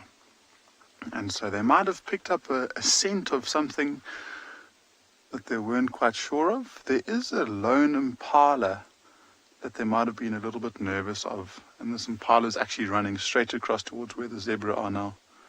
Oh. Off it goes, and the zebra are following. And you can just imagine this impala, and it's running straight towards where those lions are going. We'll have to watch that very, very closely. And it's a bit unusual to see that impala all by itself, especially because it's a female. And so maybe that's something that's just made her extra nervous, is that she doesn't have the security and that feel of an extra 50 or 60 pairs of eyes and ears looking out for her. And she's still running, she's zigzagging back and forth. I can just see the movement of her. And these zebras are going straight towards where these lions are too. This is incredible. And the question is, have the lions caught onto it yet? And I mean, if I had to guess a distance, I mean, they're still zigzagging, so they're not going straight towards them. But this is the tree line. I mentioned that those lions in the end of the evening might come out and sit at this tree line to see if they could surprise any unsuspecting victims that are at the water. But they're still at least 200 meters, maybe less than 200, 150 meters away. And you just see how nervous both the impala and the zebra are already. So I'm not going to move too much. I would prefer to just sit here and try not influence either the lions or the zebras, and just see if anything unfolds. The really nice thing is in this little spot, it'll be quite elevated, and so we can see quite a lot further down. Kerry, absolutely, they need to watch out. But I mean, these zebras are very, very, very alert. They've got excellent hearing, their sense of eyesight is really good, and their smell is good. And so if one of those young lions, the young cubs that we were watching now, decided to get up and move, especially, say, that white one, those zebras would be able to spot it from quite a distance away and move away in a safe distance. See, they're not wanting to move too much forward. Unfortunately, the wind for them, so their scent is blowing onto the lions. And with that heavy footstep, the hooves knocking on the ground, perhaps those lions might have reacted. And so it would be, I'd love to see what happens, because that could answer our question that we've just asked. How far can lions actually hear when they're sleeping like that? But it's good to see that these zebras have got their heads down. Now, they are still a little bit nervous, but it does look like they might be looking for something to feed on, which shows that they're slightly more relaxed. And they are now moving, and it looks like he wants to cross more into the open areas where he'll be able to see a little bit better.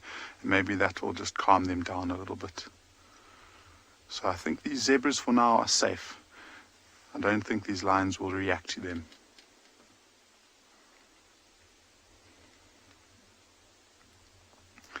But it's amazing to look at their behavior. I mean, they know that something is up. And I mean, this morning we had those two lionesses on one side of the waterhole, these lions behind the zebra, and then we also heard lions calling from behind the dam wall to the left of where we are, so directly behind where the camera is pointing. Hippo's told me that I'm talking too much.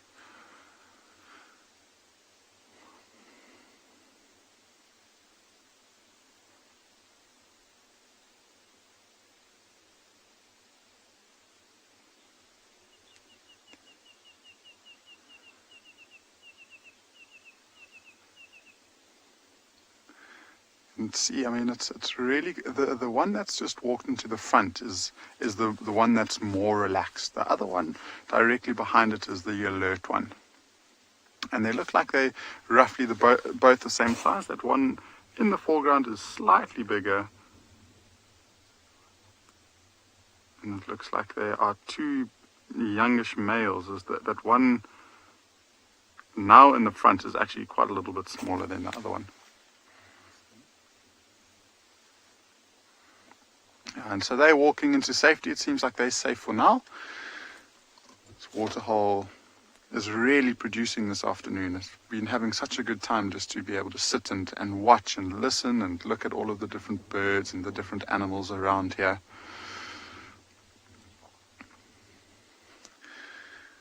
So yeah, we will sit in this spot for a little bit longer before we return to the lions.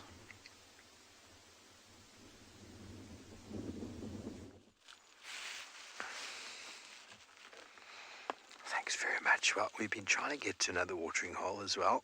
I think elephants have all been drinking already and moving away. But we've had to stop to show you what I mean by delicious, yummy light, everybody. Look at that yummy light on that kudu. Isn't that gorgeous? Oh, she's magnificent. A really decent herd of kudu here. At least 4 adults with at least 4 pretty new young ones. You just have to spend a few minutes with the herd of kudu, and they more materialize and more materialize. Now, she's not very well camouflaged out in the open like that, can you tell? Oh gosh, she's eating grass, everybody. She's probably actually eating some forbs there, not grass. It looks like it could be grass, but a very low portion of diet. In a kudu would be grass. They are exclusively browsers. So if ever you do see them feeding low down like this, you can almost be certain that they're feeding on some small forb, herb, wildflower, herb, whatever you like to call it. But what is very interesting is watch how she steps. How she steps with her feet. As the one foot moves, she practically steps exactly where, she's not doing it now because she's moving, there we go. So when we talk about the direct register in a track, there where her front foot was, her back foot steps directly. So that is a means of silent walking. Got a youngster that's going to cross the road now as well, Niels, just towards this, here we go. She's going to do the same. And the difference between this guy's track and Nyala, for example, because that's a small kudu, so you'd think maybe it's Nyala, but then you would see that there's other tracks of the adult females. And kudu has got a much longer leg, which means a longer stride or gait, so you can actually measure that. Obviously, it's possible to confuse a female kudu with a Nyala bull, it is possible, but when you find a whole lot of them and then some smaller ones, then it's probably a herd of kudu, but it's really worth checking out. That was what I call delicious light, eh, Niels? As a cameraman, that gets you excited, I'm sure. Delicious light always gets me excited. So, we are going to go check a watering hole. And I might cross over to Simbambili real quick, because there was some tracks this morning of a male leopard around One-Eyed Pan that didn't come out. So we might go see who it is, because the tracks look like an animal with a little bit of a right foot sort of limp. Now that is most likely Hukumuri. Yes, sassy kudus are gorgeous animals, aren't they? They are my favorite antelope that we find commonly here. My favorite antelope is a sable, but I've never seen one on this property. But the kudu, elegant horns, beautiful males. I love them. They're gorgeous. Just gorgeous. So we're going to go over to the west in this gorgeous light, see if we can maybe catch up on Hukumuri. So a little watering hole there. Who knows what else might come down to drink.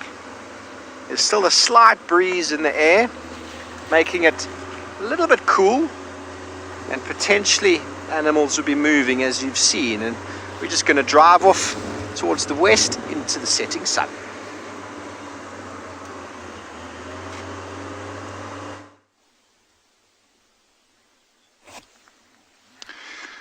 These vultures that we have in the picture in this tree are the ones that we saw on the floor, and so all of them have now moved up, and this might be the spot that they decide to roost for the evening. And again, it only looks like white-backed, unfortunately. No Cape vultures here today. They've got wild dogs at Juma. Let's quickly go over.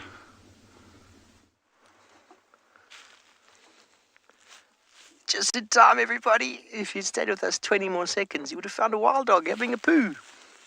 Hello.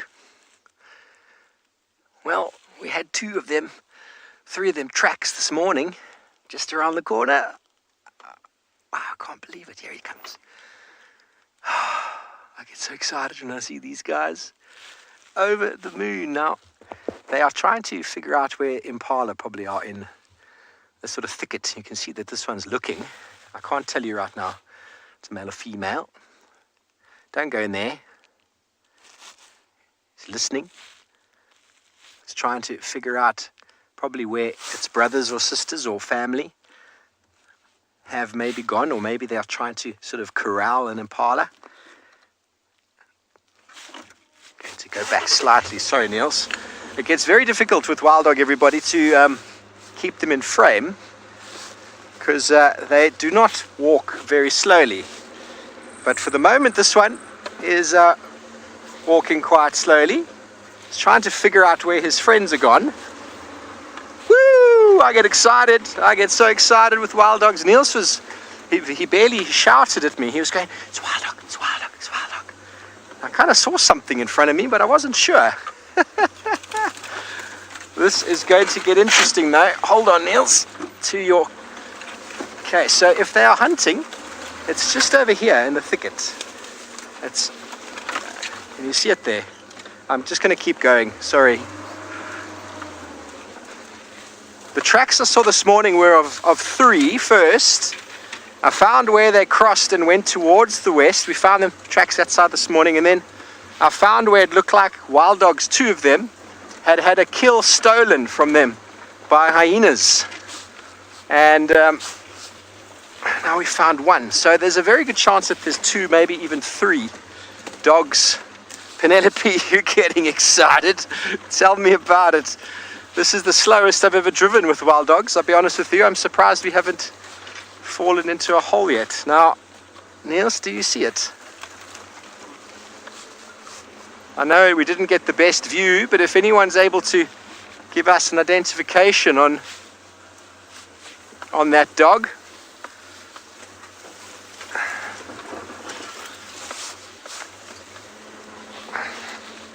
Okay, well, while we try and find out where our hounds have gone, let's send you back over to Eric and we'll just keep looking.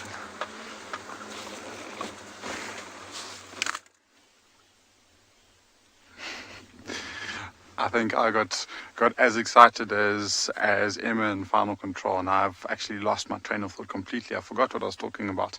But we just noticed when we had that single impala and both zebras walking into the bushes straight towards the lions, and we saw all three of them moving away. So I doubt even those lions would have even reacted yet. But it's quite interesting. If we have a look at this tree again, down at the bottom left hand side, there's one or two of those different species, the hooded vultures.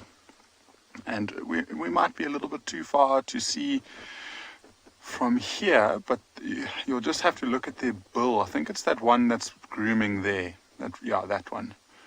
So that's a hooded vulture. And very, very often these hooded vultures will actually follow wild dogs whilst they're on the move, because they realize that there's a good chance for food. And so when you see a vulture like that, the hooded vulture flying from tree to tree, it might sometimes lead you towards a pack of wild dogs on the move. Now, they can afford to fly like that because they're much, much lighter than the white-backed vultures. So the white-backed vultures rely a lot more on the thermal lift, and so in the morning time, they'll probably be the last ones to leave. So the hooded vultures, if they don't leave tonight, will leave much earlier than the white-backed vultures. And then there are two other white-backed vultures. And then if we pan slightly more to the right-hand side, we'll show you which tree those lions are under at the moment, if we can get there. I think we can. It's one of those tall trees. There's another vulture. There we go. You can see the vulture on the top left-hand side. And that vulture's got its head tucked underneath it. And just in front of that tree is where those lions are resting at the moment.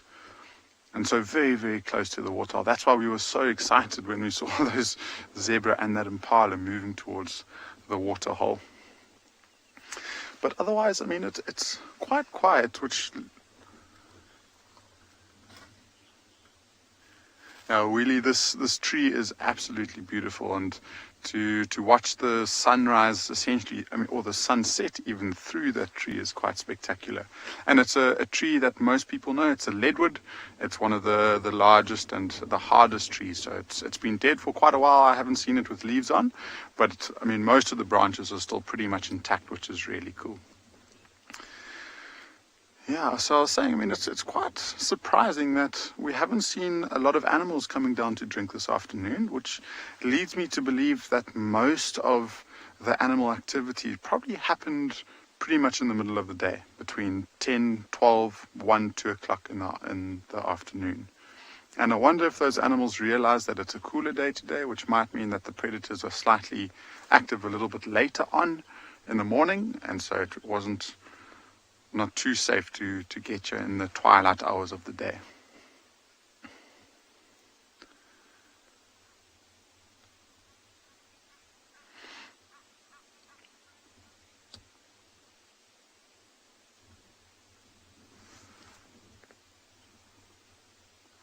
Yeah, so David, I know you had a comment about my segment, but sorry, I didn't quite catch it.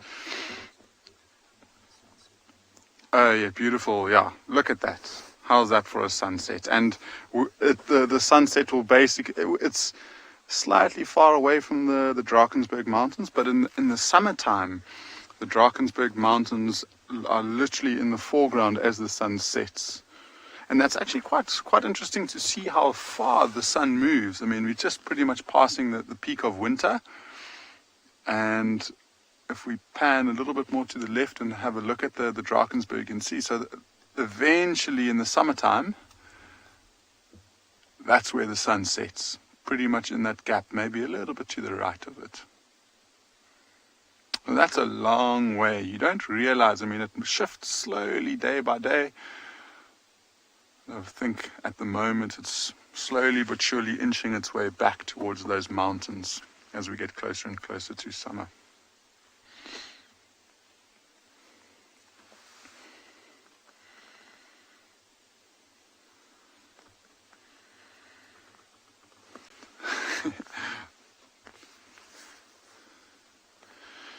So we've got a hippo, just one hippo in the waterhole that seems like it's starting to get slightly more active. It heard I mean, it was calling. We heard it calling a little bit earlier on. But it's quite interesting because this is a good body of water, especially for this time of year. Bobby, that's a good question. I mean, exactly where those vultures are perching, we usually had a nesting pair of fish eagles. But I think at Ngala there's less water available for the fish eagles. So less water, yeah, I mean, there's more competition, I guess, so you'll only have a few individuals and pairs of fish eagles around, maybe one waterhole or two. I mean, if you compare Djuma and the Sabi Sands as fish eagles to an area, say the Chobe or the Okavango Delta, because there's so much water there are fish eagles pretty much on every tree. And so I think they're quite reliant on nice big bodies of water to get some good fish. I haven't seen the fish eagles that we used to see here in the last while, but we have seen them in another big waterhole in the eastern part of our reserve. But I mean, it's this waterhole and it's the other one that holds water throughout the year.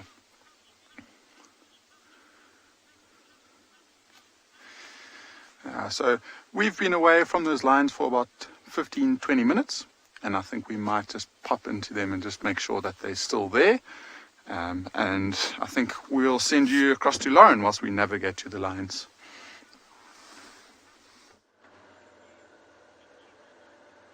We've just found Danny Boy the diker. I'm not sure if you can get it from there, BK. And his partner. He has a partner.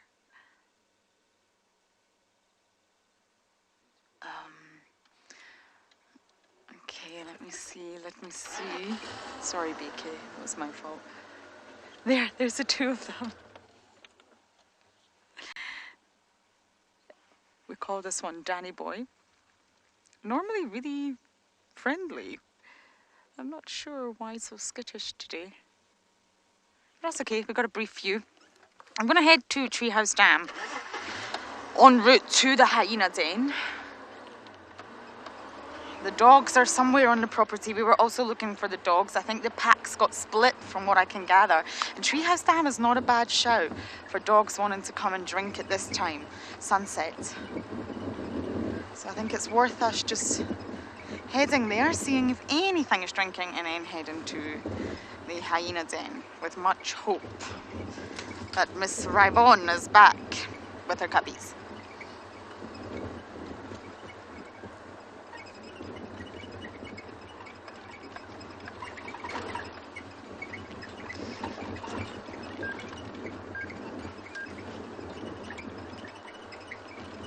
Jenna, oh they do, if you're talking about the wild dogs. Whew.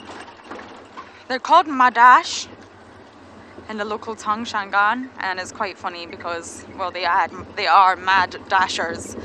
Flat dogs are pleasant, but once they're on the move, it's really, really not easy. Through an open area, it's easier, but once they're going through the block, it's very, very difficult to keep up with dogs. So they might not be at Treehouse, but I think it's a really good place to just check. The radio is going crazy. I think everybody wants to see a pack of wild dogs.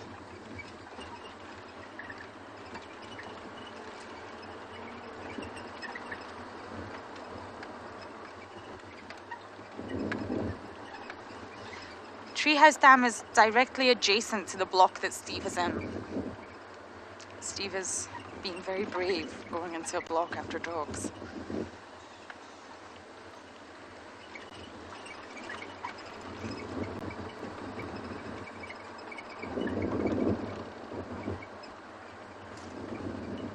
I don't see anything so far at the dam.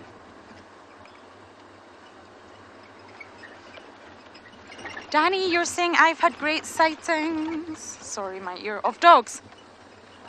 I think so, my earpiece just fell out. Emma will confirm. Ah, yes I have. I've been really, really lucky with dogs. We had a period of 2 weeks where dogs were everywhere, different packs. And we were really, really lucky. Now, unfortunately, But that's not today, Danny. We will give you a beautiful view of Treehouse Dam. Very peaceful, very quiet. So I think we'll just do a little search in case the dogs pop out, and then it's back to the hyena den. Right, we've managed to find a friend of ours. If you all remember that day at the dam when we were looking into the mouth of an elephant who was feeding on the leadwoods above us, that was Kumo, and we've managed to find him again. Although Kumo has changed slightly, he used to have a collar round his neck for researchers to be able to follow his movements and understand what he gets up to. He seems to have managed to shake it off. As you can see, the collar is no longer there. Although we do know it's Kumo because on his trunk, between his tusks, he's actually got a small scar, which is healed now. It was obviously done when he was pushing over a thorny or knobbly tree, but it's healed now, so we still know it's Kumo. He's managed to shake off his collar. And these things have a lifespan anyway, so it's often that they fall off and then they have to be retrieved, and then the researchers can collect their data. But yes, Kumo looks very, very happy and healthy. He is busy feeding in this drainage line, or this low green area, just close to Leopard Dam, hoping that he might head to the dam to have an evening drink before he settles somewhere for the night.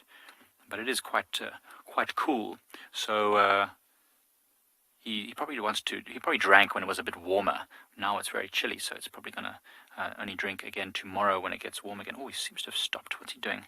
So he's plucking at the grasses deep down below these green trees. See, every now and again, do you see he stops? And he stops chewing and feeding.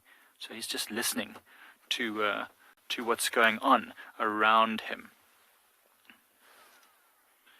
So, what's quite interesting about this elephant is that we've been following him. We really enjoyed spending time with this elephant, and we're starting to get to know him very well. And it's actually interesting, the researchers in the area actually, when Taylor was here last, I think about a week ago now, got a message from one of the researchers to say, oh, the collar seems to have stopped moving. And then Taylor and Gerrit got a location of where the collar was, and they went for a bit of a walk and found the collar. So it was really awesome that we get to help with this kind of stuff as well. It's really good to be part of the community around this area. So we'll keep you updated as to what happens. I'm sure at some point, because this is a phenomenally big and very relaxed elephant, I'm sure that the researchers in the area will probably want to recollar him, to keep on gathering that data, because as you know, elephants are one of the most amazing creatures, but also endangered in many areas. So all the information that people can get about these animals is obviously going to be very, very helpful. And we always help with these kind of things. Guides in this industry, we often give information to researchers, and then that helps them, and then they help us. For example, the wild dogs that were here recently, they also often get research, because they're quite rare and endangered. So we do need to help each other as much as we can. So Shelley has asked, how long until an elephant reaches its full size? So Shelley, that's a good question. This elephant here, Kumo, is probably at his full size now, or very near to it. I'd say he's probably close to 40 years old, maybe even a little older. So generally speaking, elephants grow throughout their whole life. They never really stop growing, but they reach full maturity somewhere in their late 30s, early 40s, and that's when they get this huge, massive size. The head gets very broad, the body gets strong, the tusks seem to just become very broad and widely spaced, and that's when you know an elephant is at its sort of full maturity, so to speak. But if Kumo over here keeps growing for another 20 years into his 60s, because elephants can grow into their 60s in certain areas, it's all dependent on their food. They keep growing their whole life. So I think the largest elephant ever recorded was somewhere around 10 tons, which is crazy big. And maybe not really sure how tall, but probably over 4 meters tall, or somewhere near 4 meters tall. So massive creature. But Kumo, if he's in his mid-40s, let's say, he's probably going to be continuing to grow as long as he keeps eating this nice, nutritious food, and then he'll keep growing. In this area here, elephants probably won't reach their full maturity. They'll probably still, reach about 50, but they eat a lot of dry food. Anyway, whilst we watch Kumo and see what he's up to, let's send you over to some lions.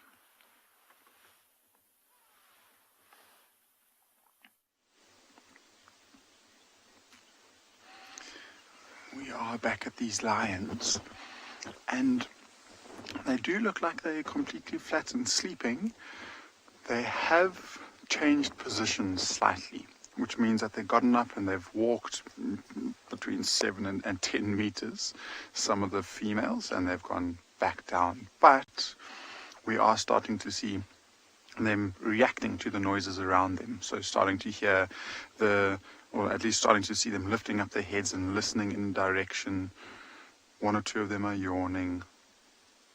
And it just takes time for them to get up and start their day, start their night, I guess. So this is perfectly normal for lions. I think this is one of the only adults with a bush perfectly framed in her face that's up and moving, or not really moving, but at least reacting to some sounds for now.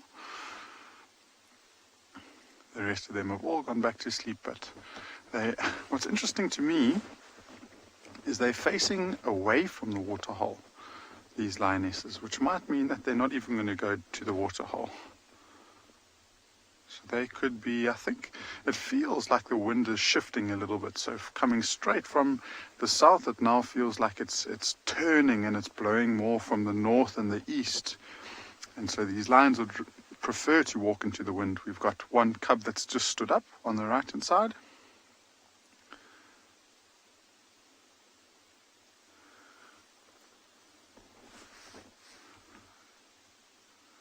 Over there. But again, move a meter and go and rest. So I wonder how much, especially of the younger sub-adults or the cubs that we're looking at, and the younger females in the pride rely on the cues of the older females to decide when to get up and move. If they look up and see one of the oldest lionesses yawning and stretching, and that's when they know, okay, it's definitely time to move. Now that everything's settled down for a little bit longer, they all seem to have taken the time to just get one last little snooze in before they start their afternoon. You can never get up. You always have to snooze your alarm once or twice.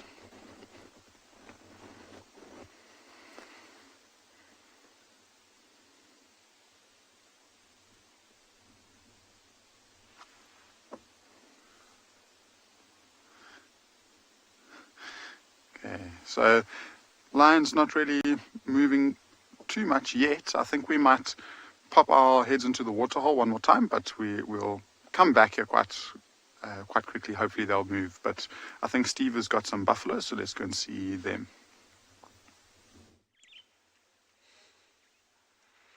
You're back with us, and well, we followed our dogs for a while, and then they split, and we haven't been able to find them again. We've got another couple of vehicles in the area trying to help us, but we found some buffaloes in the meantime. And James Richards confirming that the one individual you saw, we eventually saw 2, is part of the breakaway pack that has been seen recently of 4 members with a very pregnant female. So I didn't see a third one. It's not to say that it wasn't there. They are quite tricky to follow, wild dogs. So we have got our ears open and we're listening for any alarm calls. We're going to slowly go around towards quarantine and see if we can find them. But I think they were looking for a steenbok or a duiker, the way they were missioning. Hello, Shenzi. You want to know the average size of wild dog pack? Well, they don't get extremely big because it starts becoming unsustainable. That's why you heard me a moment ago maybe say the word breakaway. But with a group of 4, they could suddenly, out of no time, have a huge litter of 18. So suddenly 4 becomes 22. So you can imagine a group of 2, a male and female, having their babies. Suddenly it becomes very, very big. And then it needs to break away at some point when many of those individuals reach maturity. That's why we get what we call breakaway packs, because it becomes very difficult to feed so many mouths. Very, very special though to find wild dogs. I get, as you probably could tell, I get very excited. The wild dogs have said, "Welcome back, Steve," and indeed it is wonderful to be back. And some buffaloes, wonderful afternoon of elephants. And you know, we talk often about the sort of gut instinct, and I decided at that junction to turn right and let's go see if we could find Hukumuri, and that took us west towards where the dog was just in the road. We could easily have gone east and completely missed them. Those of you who missed the show this morning, just where we are now, we found tracks of 2 dogs this morning. I think it was actually 3, I can't recall. I think it was 3. They crossed here towards where the buffalo are, and then later on we went to go see if we could assist in finding Shadulu, the female leopard, and we found where 2 dogs, it appeared to me by the tracks, 2 dogs had probably made a kill because hyenas had stolen it and dragged that meal all the way back to the den. Shadulu probably heard the commotion. That's what sent her all the way down to where she had been, and she was actually smelling the trail left by the hyenas, and the dogs probably after that they had come in this direction. They were probably lying up in the block nearby where we are now and only started moving a little while ago. So it's amazing what can be done and can be imagined with some tracking. And it sounds like Lauren has made herself her way back onto Juma. I wonder if you can guess where she is. Adios. I'm in my happy place. And we have, I believe, Intima and her mother Ribbon, and our 2 cubbies are out and about. They're watching impala and zebra. I'm not sure, BK, can you see those zebra over there? They're quite far off. Just to the left through that gap you can see there's a herd of zebra, probably the same ones from quarantine, who have all made a mad dash away from the madash. Yeah, that was terrible. And oh, the cubbies are interested, especially this little one over there. It's so lovely to see Intima. She gets very excited when she comes to visit Mom. She's classified as an adult now. Sexually mature. She was 3 in February. And Intima was part of a twin litter as well. And sadly, the other half of that litter didn't make it. Her litter mate was called Lamula. Hello, Intima.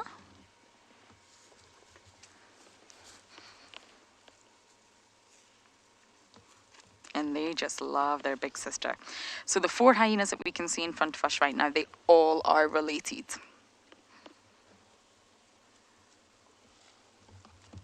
I really hope we can get a glimpse of Corky's little cub. But these cubs, both of them, the 2 boys, they're not directly related to Corky in any way. They're part of the clan, they're clan members, but not relatives.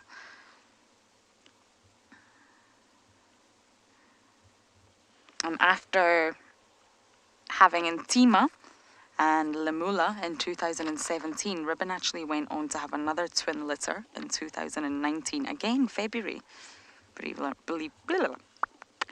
it or not.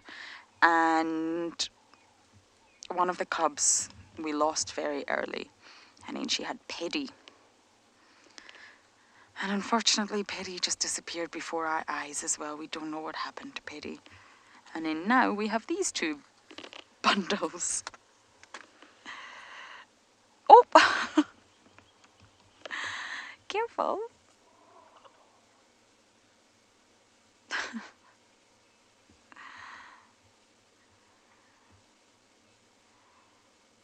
And they will know, they will very much know that Intima is also high ranking.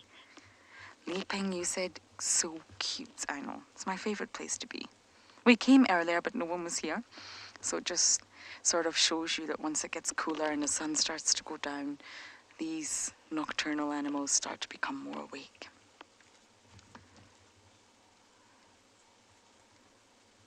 You can see the difference.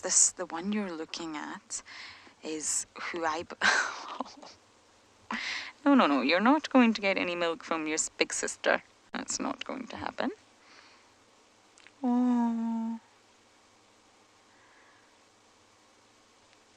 that's very sweet, everyone.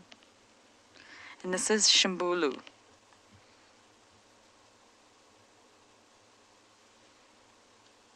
Who I believe to be the most submissive one, but not completely confirmed.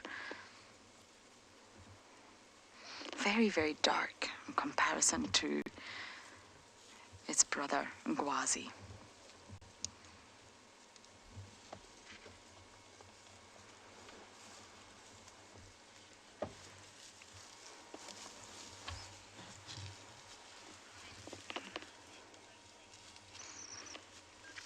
Linda, Polly, yes, you're right, they're so playful. They really are. And it was just so lovely seeing them with Corky's cub, because it gave a really good comparison. You forget what these two boys looked like when we found them at the end of March. And it was nice to see a size comparison, a color comparison, and also a sort of physical comparison. Corky's cub is really not that mobile yet. Excuse me?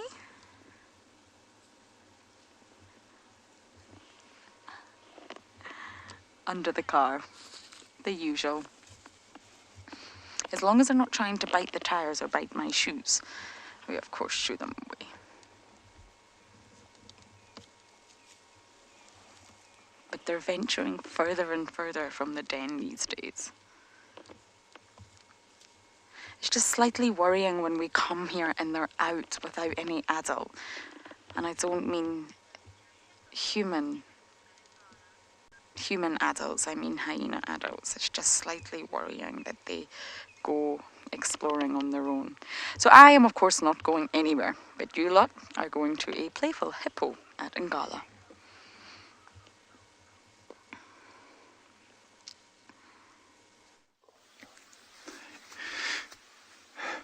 Here's the hippo.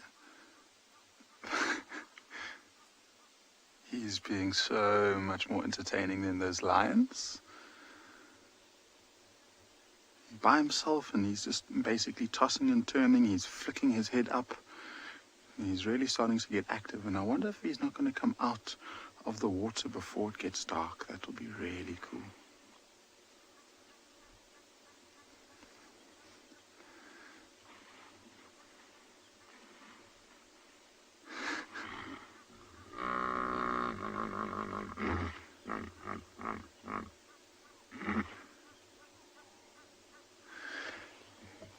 A very cool call there.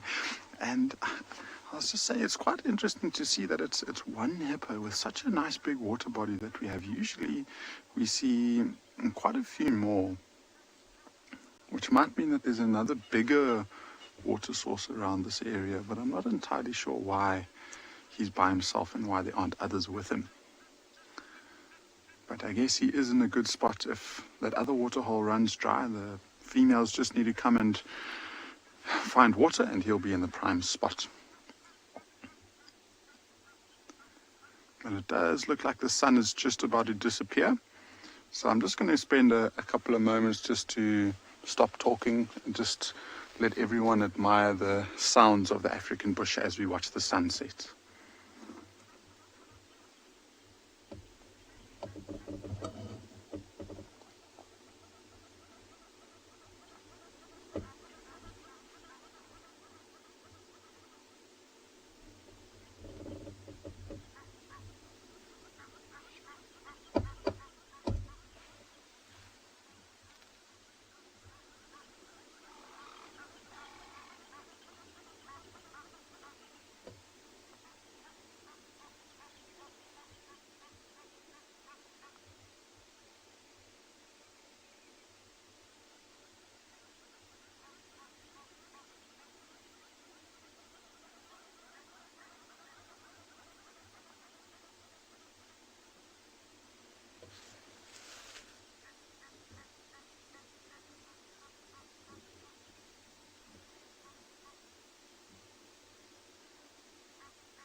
It's one of my favorite parts of the day, to just be able to sit and watch the sunset, listen to all of the birds. I think the only bird that was calling in that whole time were Egyptian geese, so not the most exotic bird. But that sun disappears so quickly, it's almost disappeared.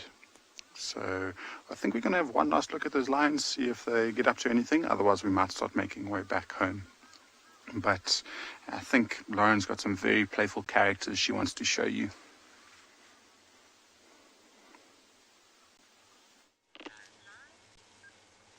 Now everyone, I do have something terribly sad to announce. Tswazi has just arrived and he's still got the wire on. So there's been a bit of confusion.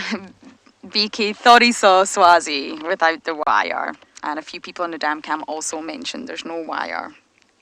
So I'm really sorry, I'm the one that announced the wrong news. But he's here, he's at the den, so I have to call this in. Now let's just take a close look, BK. It's not tight, and I really don't believe it's a snare. I think it's wire. Tswazi really puts his head in the worst places. So I apologize for giving the wrong information, everyone. We thought we saw Tswazi without the wire, and we were overjoyed. So that's technically my fault. But what I am going to do now is just let the relevant people know that he's at the den and they can make a decision. Now, what I want to be quite clear on is I've spoken to Michelle, the manager of Juma. I've spoken to Stefan, our operations manager. We've spoke to the Sabi Sands. And let's try and get some close-ups, BK, because we can utilize that. Let's see.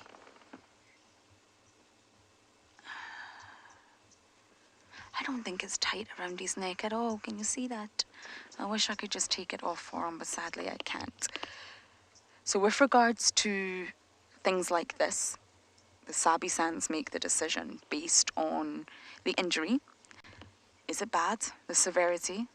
Based on the animal itself, how strong it is. And they don't always intervene. Now, what I just want to clarify here for you all is that if this wire is really not damaging Tswazi, a dart could do a lot more damage. According to the Sabi Sands, hyenas don't always make it when they're darted, so you've got to weigh up those options. Although the human response, our innate response, is to always want to help. It's horrible seeing Tswazi like this. You know, we love Tswazi, he's in our camp every single night, but would it damage him? He's a young hyena, remember, he lost his mother very young, too young, when he should have still been in milk. Oh my goodness, that is a wonderful sight, but I think that gives a clear indication that it's a male. That's a normal hyena greeting ceremony right there. And yes, what I was trying to say, by darting an animal, it's traumatic. It can actually, not all hyenas are said to survive. So my point is the Sabi Sands who are qualified, they have the vets and they have the right people on board. They will make the decision and they will make the absolute right decision, I can assure you.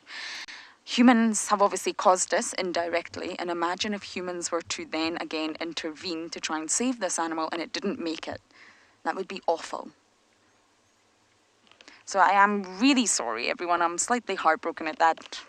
BK saw Tswazi and got very excited that there was no wire, but there's just been a mistake made along the way. And I think he's looking well. Hi, Tswazi. He's probably going to come straight for my shoes. It really wouldn't surprise me. That's very loose. There's no blood. It's not digging into his neck. It's still not right in any way, shape, or form. I just wanted to clarify that to you all. There's been a mistake.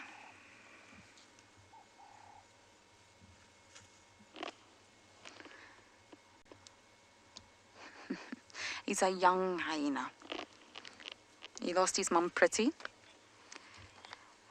but he's still got his, yes, he lost his mother Pretty, but he's still got his sister Indabella. He was born in September 2018, so he's not even 2 years old yet, and you know, he really lost his mum too young, so he missed out on the richness of that milk. You can see how tender the cubs are with him. See how tender he is with them. And many of you are thanking me for that explanation. You're welcome. We got it wrong, and it was a little bit sad to know that we got it wrong because it was not intentional. But yes, we will absolutely do the right thing, and it's the Sabi San's decision at the end of the day. And they will make the right one. Absolutely, they will. It's just sometimes humans intervene too much, and we end up making the wrong decision. Shoe. Shoo, shoo. No, not my shoe. Shoo, shoo. Okay, there's another hyena coming in. We'll try and ID it for you, but we're going to sit tight and wait to see what happens. You guys are going to cross to Steve.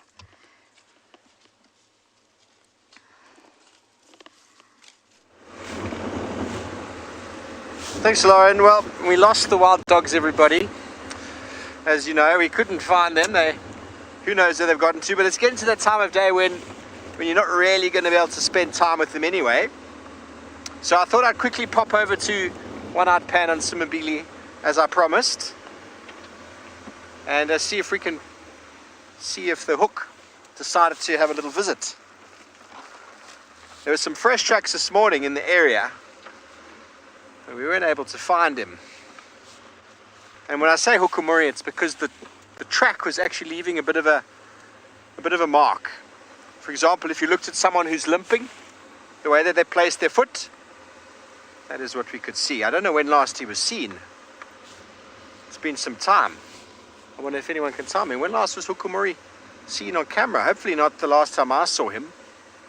That's ages ago. Okay, well, here is the wonderful One-Eyed Pan.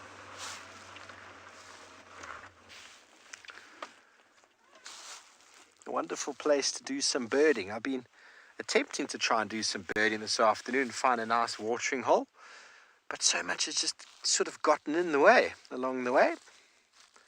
Well, we finally made it to the pan I said we would get to. We are on Simbili now, Simbili Private Game Reserve, and wonderful to spend some time on this new property for us.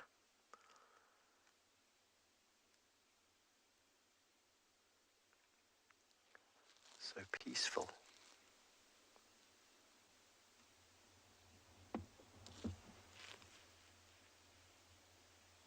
There's almost no noise at all.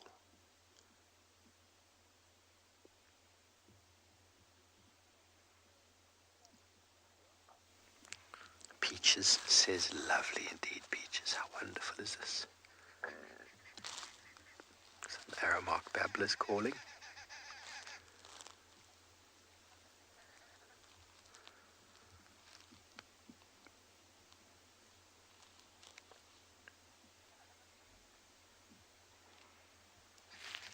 We'll do a little loop around this area and see if maybe he pops out. So you never know. We might be lucky.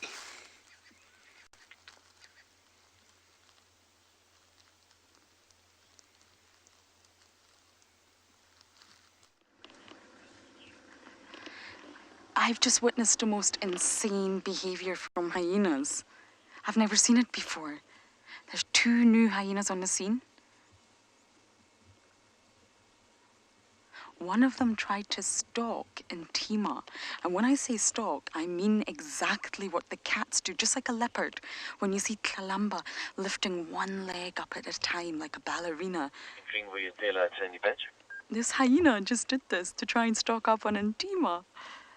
I've never seen a hyena do that before.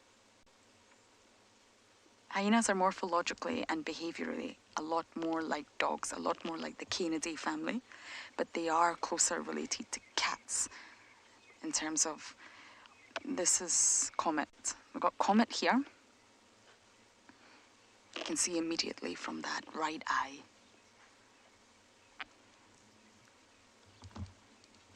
They seem to be quite relaxed around Comet, but I can't figure out who the other hyena is that they're not relaxed around.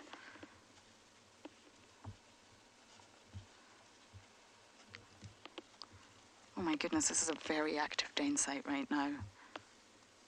Comet's anal pasting, everyone. That's scent marking in the world of hyenas. Turning your anus inside out to paste a oily, fishy substance on the vegetation is how hyenas scent mark. Yes. Bet you didn't think you'd ever hear that before.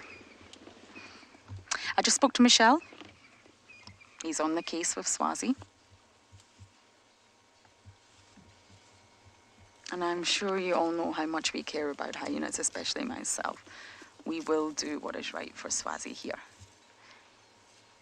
And I get this feeling, without trying to anthropomorphize too much, I obviously spend a lot of time with these animals, watching, observing. Most of the time they're just sleeping and letting off some gas.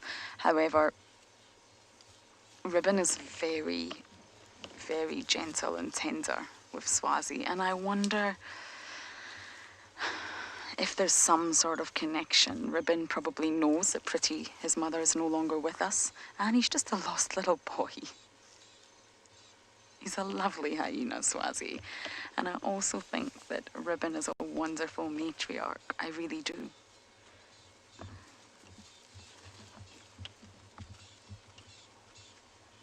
Just like Waffles in the Masai Mara, Waffles was also very low ranking and made it to the top.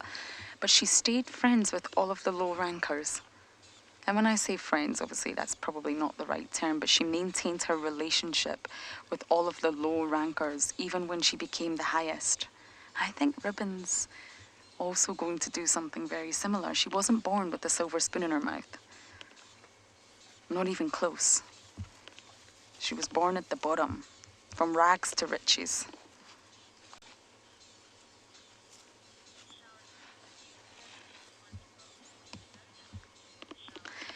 Michelle, you're saying Ribbon is wonderful. There is no doubt. Oh, she is. She really is.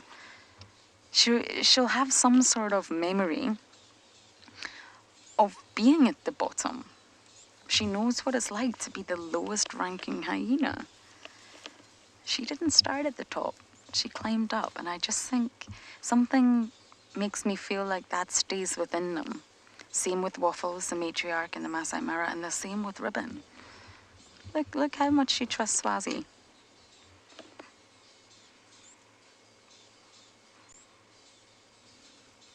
Or they're not related.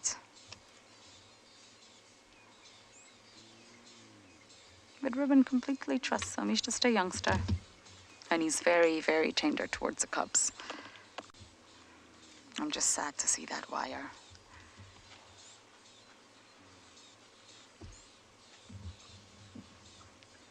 But he is known to put his head in the most awful places, and I just wonder if it's been some sort of accident. And it's not a snare.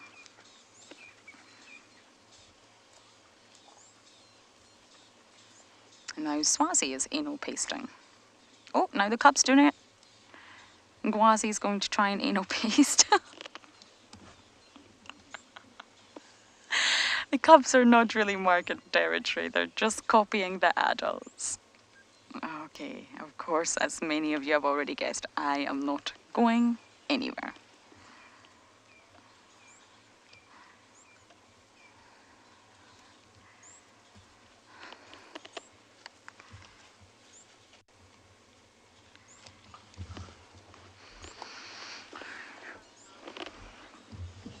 Okay, apparently you're still with us. I was just about to get on the phone to Michelle there. I'm glad I didn't. He's on his way. Michelle's on his way to also see Swazi. I think you need to see him to fully understand the sort of severity of it. And in order to do that, I'm going to try and roll forward to leave space for Michelle. Let's see if my vehicle will roll.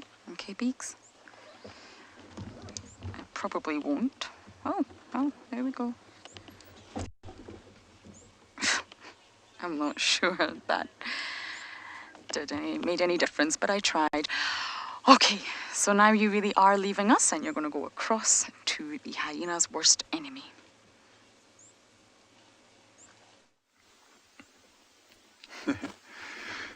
So these lions have just started to move a little bit more. I'm not going to hold my breath yet, and they could walk and settle down a few more meters.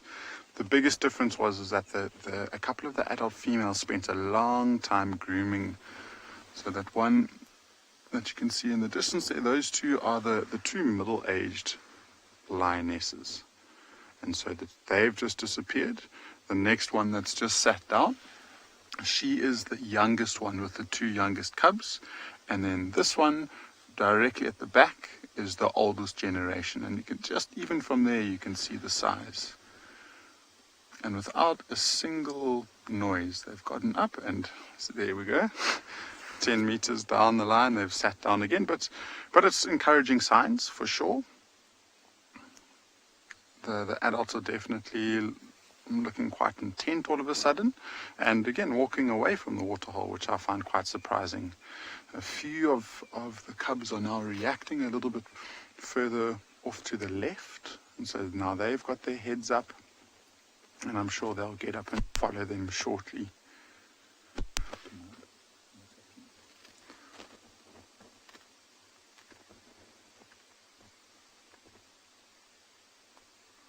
And so there you go, there's a couple of the cubs. They seem to be just watching for now. I think they also might just be looking pretty much the same thing that we're doing. They don't want to move if these lionesses only walk another 10 meters. There's no point for them to get up and move again.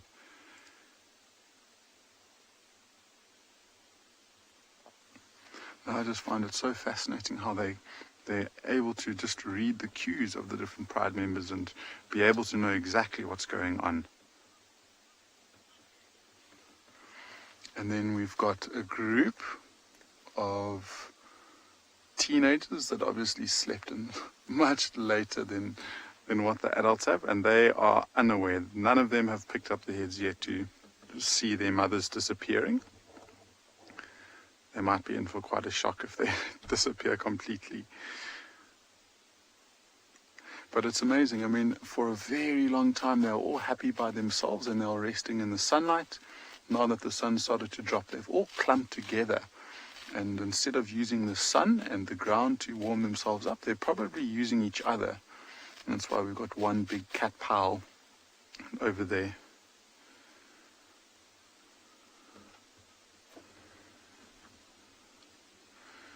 So just behind one of the bushes, we've got where that lion is coming from now. I've got sign of that young male that's lifted up his head. He's yawning, so he's probably going to get up shortly.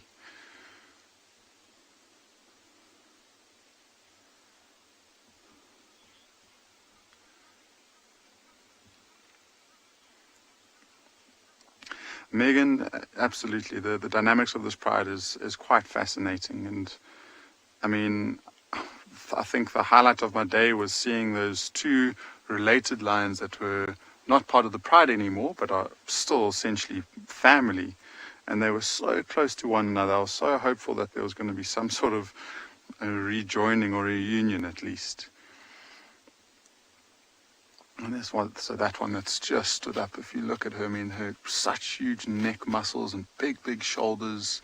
And that's the last of the oldest lionesses to get up and move.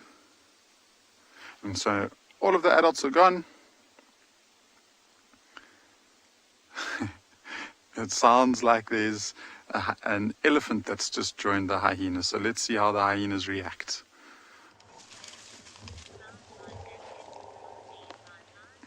Oh my goodness, all the elephants have just arrived. Hyenas have ran, cubs have gone inside. Elephants are not happy. Ribbon's up.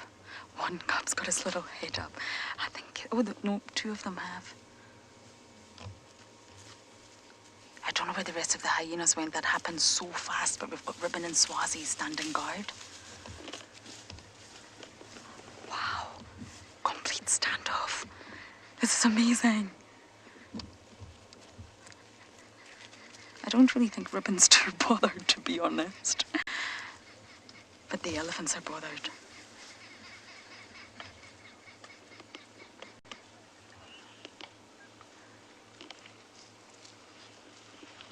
Hyenas are not scared of. Oh, Ribbon's going to sleep.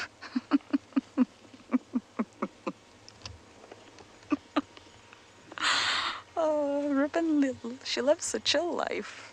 The cubs are back out.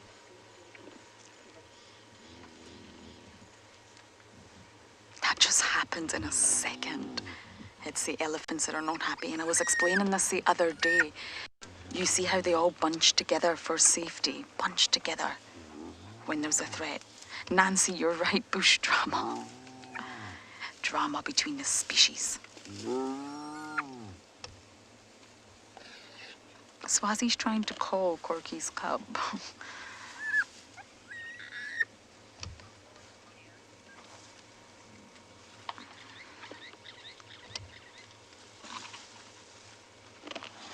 This little cub's scared. Ngwazi. It means adventurous.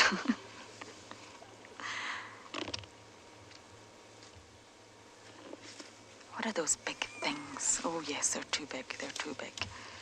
Oh my goodness, the elephants are coming closer. Oh my goodness.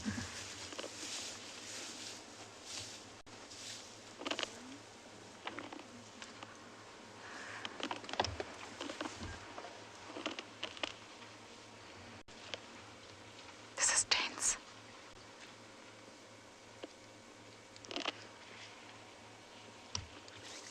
Oh my goodness.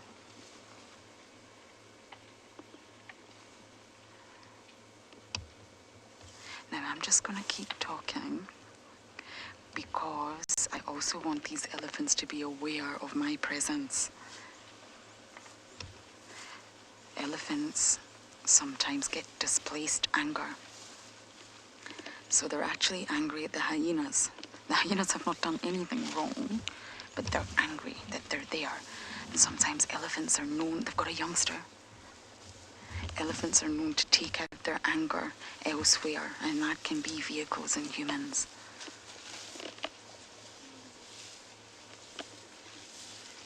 I just want to just keep talking and not be completely silent. But I think they are walking away now. Oh, ribbons up.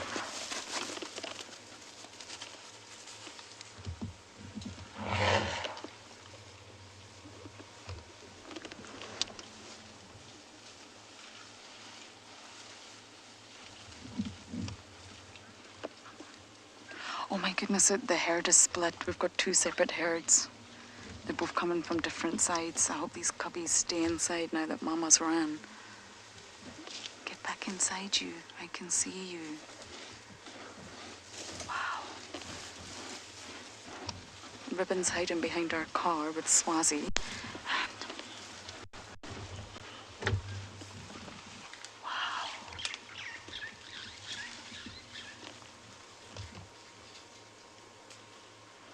You two should not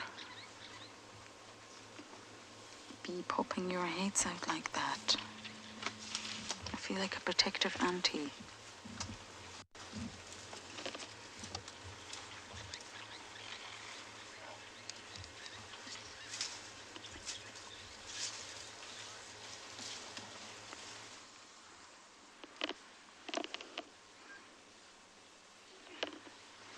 The elephants are just going to walk on by.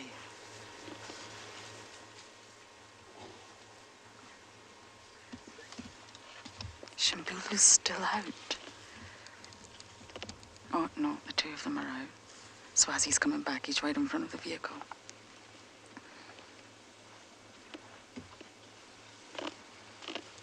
He probably wants to try and protect the cubs.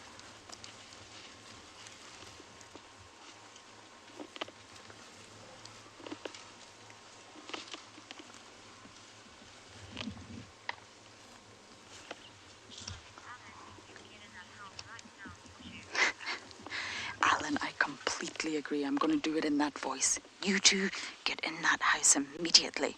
Alan says so. Nope, Alan, it's not working. Get inside. Oh, they're curious little monkeys, aren't they? Oh, Swazi. He's just watching them. That's very sweet. Swazi's a very special hyena.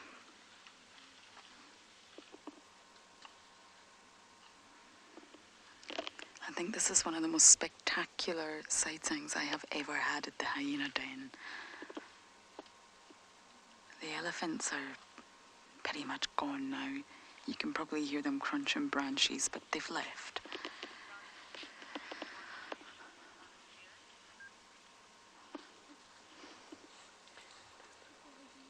Oh, many of you are saying, what a standoff. You're right, what a standoff. Ribbon's not too bothered, really. She ran, though, and she knows the cubbies will run inside.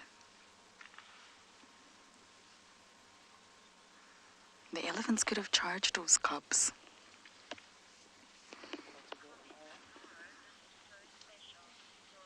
Sorrow, it is so special, I agree. For so many reasons. I've got Swazi boy. You know me so well, don't you? Swazi boy, who we've managed to get to check up on, protecting the little cubs. We've got Ribbon, we've got Intima, Comet ran.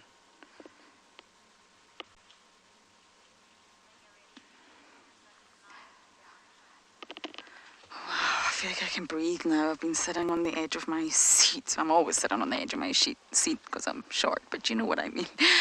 Okay, I'm going to breathe a little bit now, and you guys are going to go back across to the lions.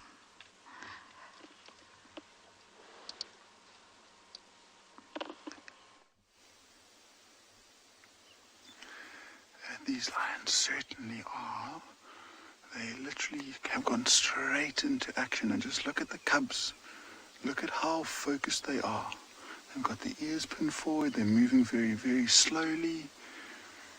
Just up ahead of us, slightly more to the left-hand side, there was, I think, a warthog that was coming home for the evening. There was a burrow, and these lions intercepted it, and this warthog just managed to get away.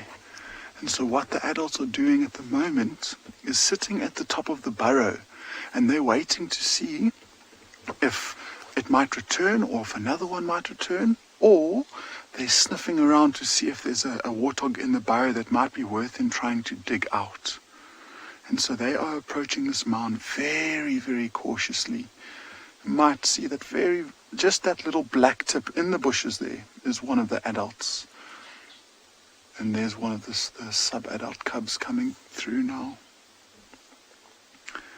It was so close. That warthog just managed to choose the right direction to walk, to sprint away, and it just managed to escape these lions.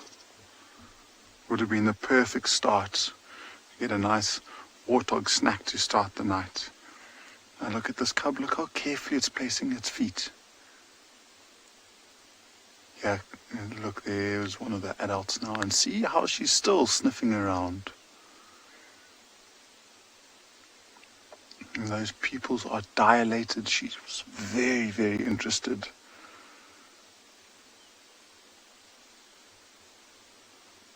It seems like she's now probably realizing, Lydia, you can see how focused and how much they're concentrating for sure.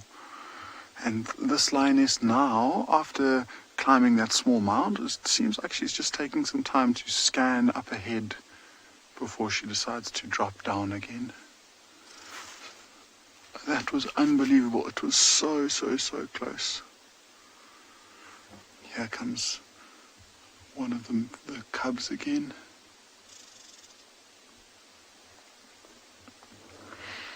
But again, just looking at each other's body language, how the whole pride's character has changed from sleeping lions, enjoying the afternoon sun, to switching to these ferocious predators looking for something to feed on.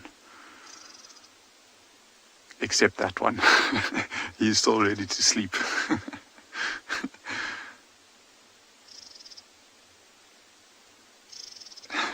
It's so typical of these male lions just to take the back seat and wait. But I think a few of the younger cubs might have even gone in towards where the burrow is to sniff around. And because these cubs are still moving back and forth, tells me that the adults are somewhere just here. So I'm going to give them some time to figure out what they want to do next. If the cubs start crossing over the termite mound and walking down, then we'll try again. But that was unbelievable. There's one more cub. There we go.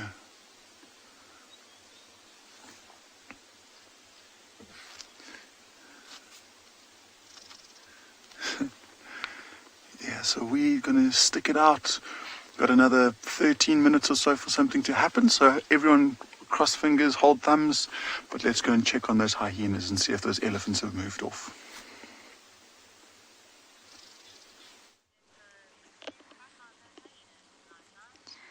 Luckily, the hyenas are absolutely fine. Big brother well, he's not the brother, but you know, inverted commas, big bro is looking after them. Ribbon's still here, don't worry, she's just on the other side. Ribbon and Tima, I'm just going to show you so that you know they're both still here. There we go. And of course we're in infrared. That was the infrared light you see there, not any artificial light. And that's because there's no ambient light anymore. And therefore we have to view the hyenas and the cubs using our infrared technology, which is actually really cool.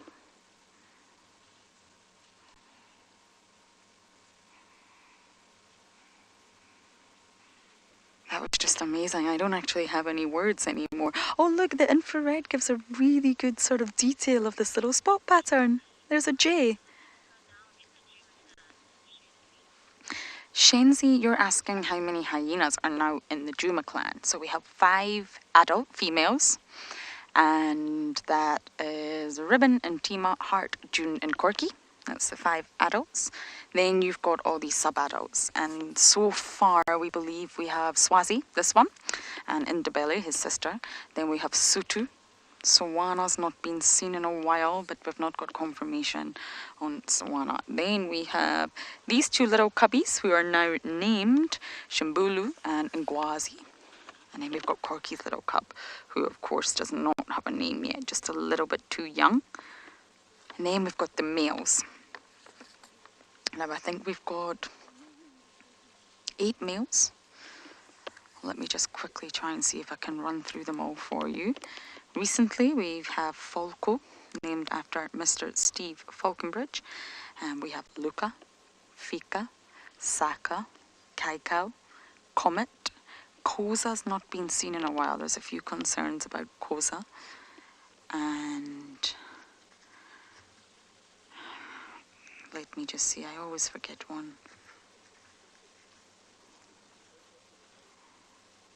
Okay, that's all I can think of right now. But yes, so it's really not a big clan. That's a small clan for hyenas, especially in comparison to the likes of the North Clan up in the Masai Mara that I always say is about 90 strong now. It could even be more than that. It's a huge clan, a wonderful clan with great history. Waffles was the matriarch. She was also a low ranker. So she conducted a matriarchal takeover with a girl army. And she became a fantastic matriarch, really. She's an incredible hyena. And she was always witnessed or observed being very tender and gentle and spending time with low rankers. It was almost as if she still had that sort of thinking that she was a low ranker, but at the same time she'd made her way to the top, if that makes any sense, because she always seemed to remember what it was like to be at the bottom, which is so incredible. And I think Ribbon's going to be exactly the same in that respect. And Waffles got old, as all animals do, and she appeared to do something incredible called a handover. She handed the matriarchal position to her granddaughter Soup. So kept it in her own sort of DNA, her own bloodline, and she just stepped down, which is another thing that's really not that common in the world of hyenas. So Waffles is also an incredible hyena. So we haven't got too long left, but I'm going to sit tight and see what else goes down in the bush drama.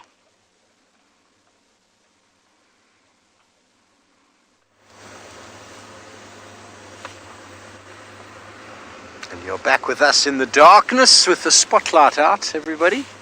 Hope you all have had a wonderful afternoon. I'm super excited being back today, finding some tracks this morning, interpreting some tracks, and then finding some wild dogs. highlight for the day. Welcome back to the bush. Indeed. It was a very special place, the Greater Kruger National Park. If you've never been before. And this is one of my favorite times of the year. Sort of in July, August, the dead of winter. Makes tracking a little bit easier. The vegetation's still looking pretty good compared to last year. If you recall, last year there wasn't a blade of grass anywhere. That's why we're seeing buffalo. Sorry about that. That's why we are seeing buffalo everywhere. An elephant. Still lots of food. My second favorite time of year is when there's wildflowers everywhere and all of the birds, of course. The nice seasonality of this place keeps it very, very interesting.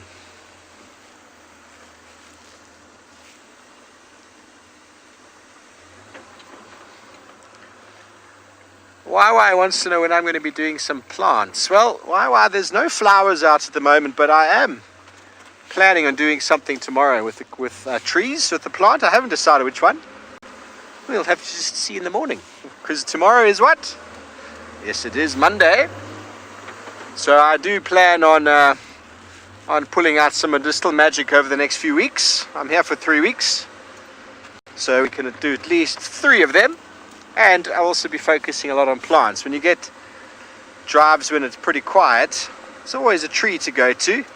This morning it was starting to get to that point, and then we picked up on leopard tracks and a drag mark and just got all exciting again.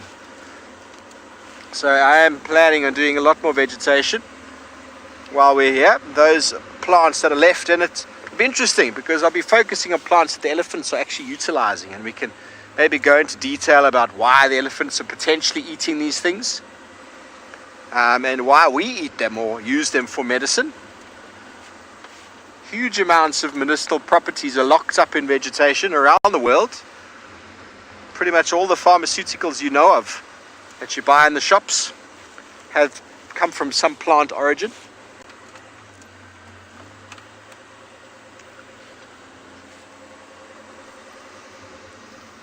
Some impalas here. Sorry, ladies and sirs.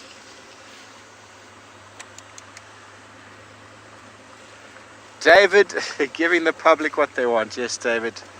I look forward to it. I look forward to doing some more plants. And who knows what I'm going to do. You're just going to have to wait and see for the morning. Okay, well, we're just going to do a little loop of quarantine here. See if we can get any luck. In the meantime, back over to the Duma clan.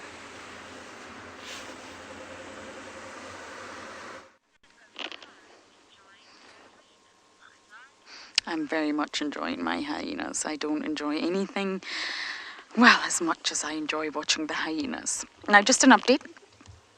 Michelle is picked up a representative of the Sabi Sands, and they're on their way. Now, they won't dart at night. It doesn't work like that. They're just coming to make an assessment. So you will hear vehicles. People are coming to see Swazi. They want to just look, is it a snare? Is it not a snare? And what will they do? Is it severe? Is it not severe?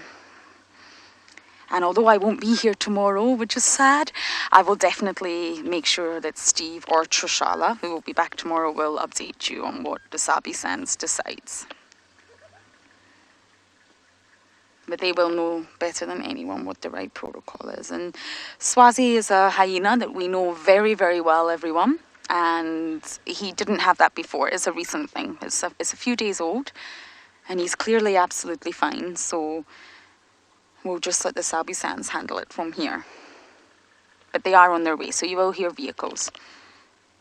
And it's a good thing that he's still here. He's still stationary, which means, well, they can get a good look at him. It's not easy to locate a hyena.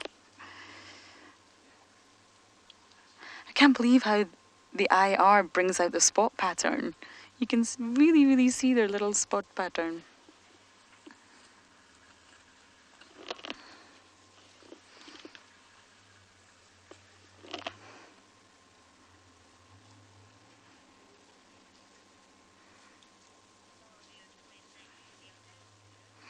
many of you are thanking me for the update. Not a problem. We're a little bit sad we got it wrong, but we're trying. It's not easy, and I'm trying to think of the right way to say this.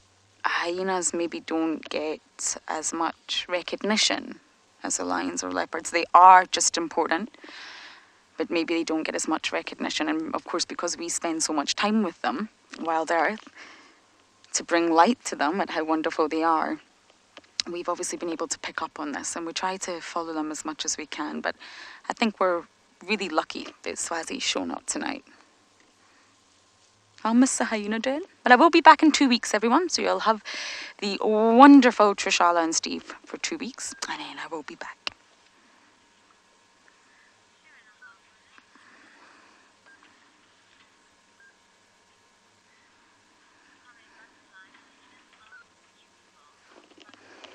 Butterfly, I agree. Hyenas are beautiful. I think they're stunning. They remind me of dogs, as in domestic dogs. They're not related to dogs at all. They're not part of the Canidae family. They're more closely related to cats if you had to choose between the two. But of course, they're... Don't you think about looking at my shoes, Swazi. It's right in front of the vehicle. Eyeing up my shoes. And don't go anywhere.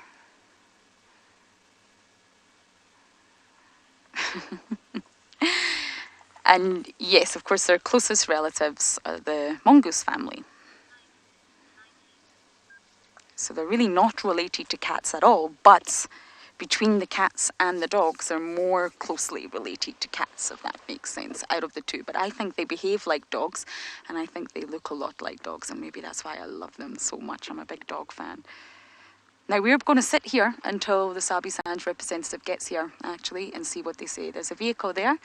I have a funny feeling that is them. So, of course, I will keep you updated, but let's give you a last few glimpses of these couples.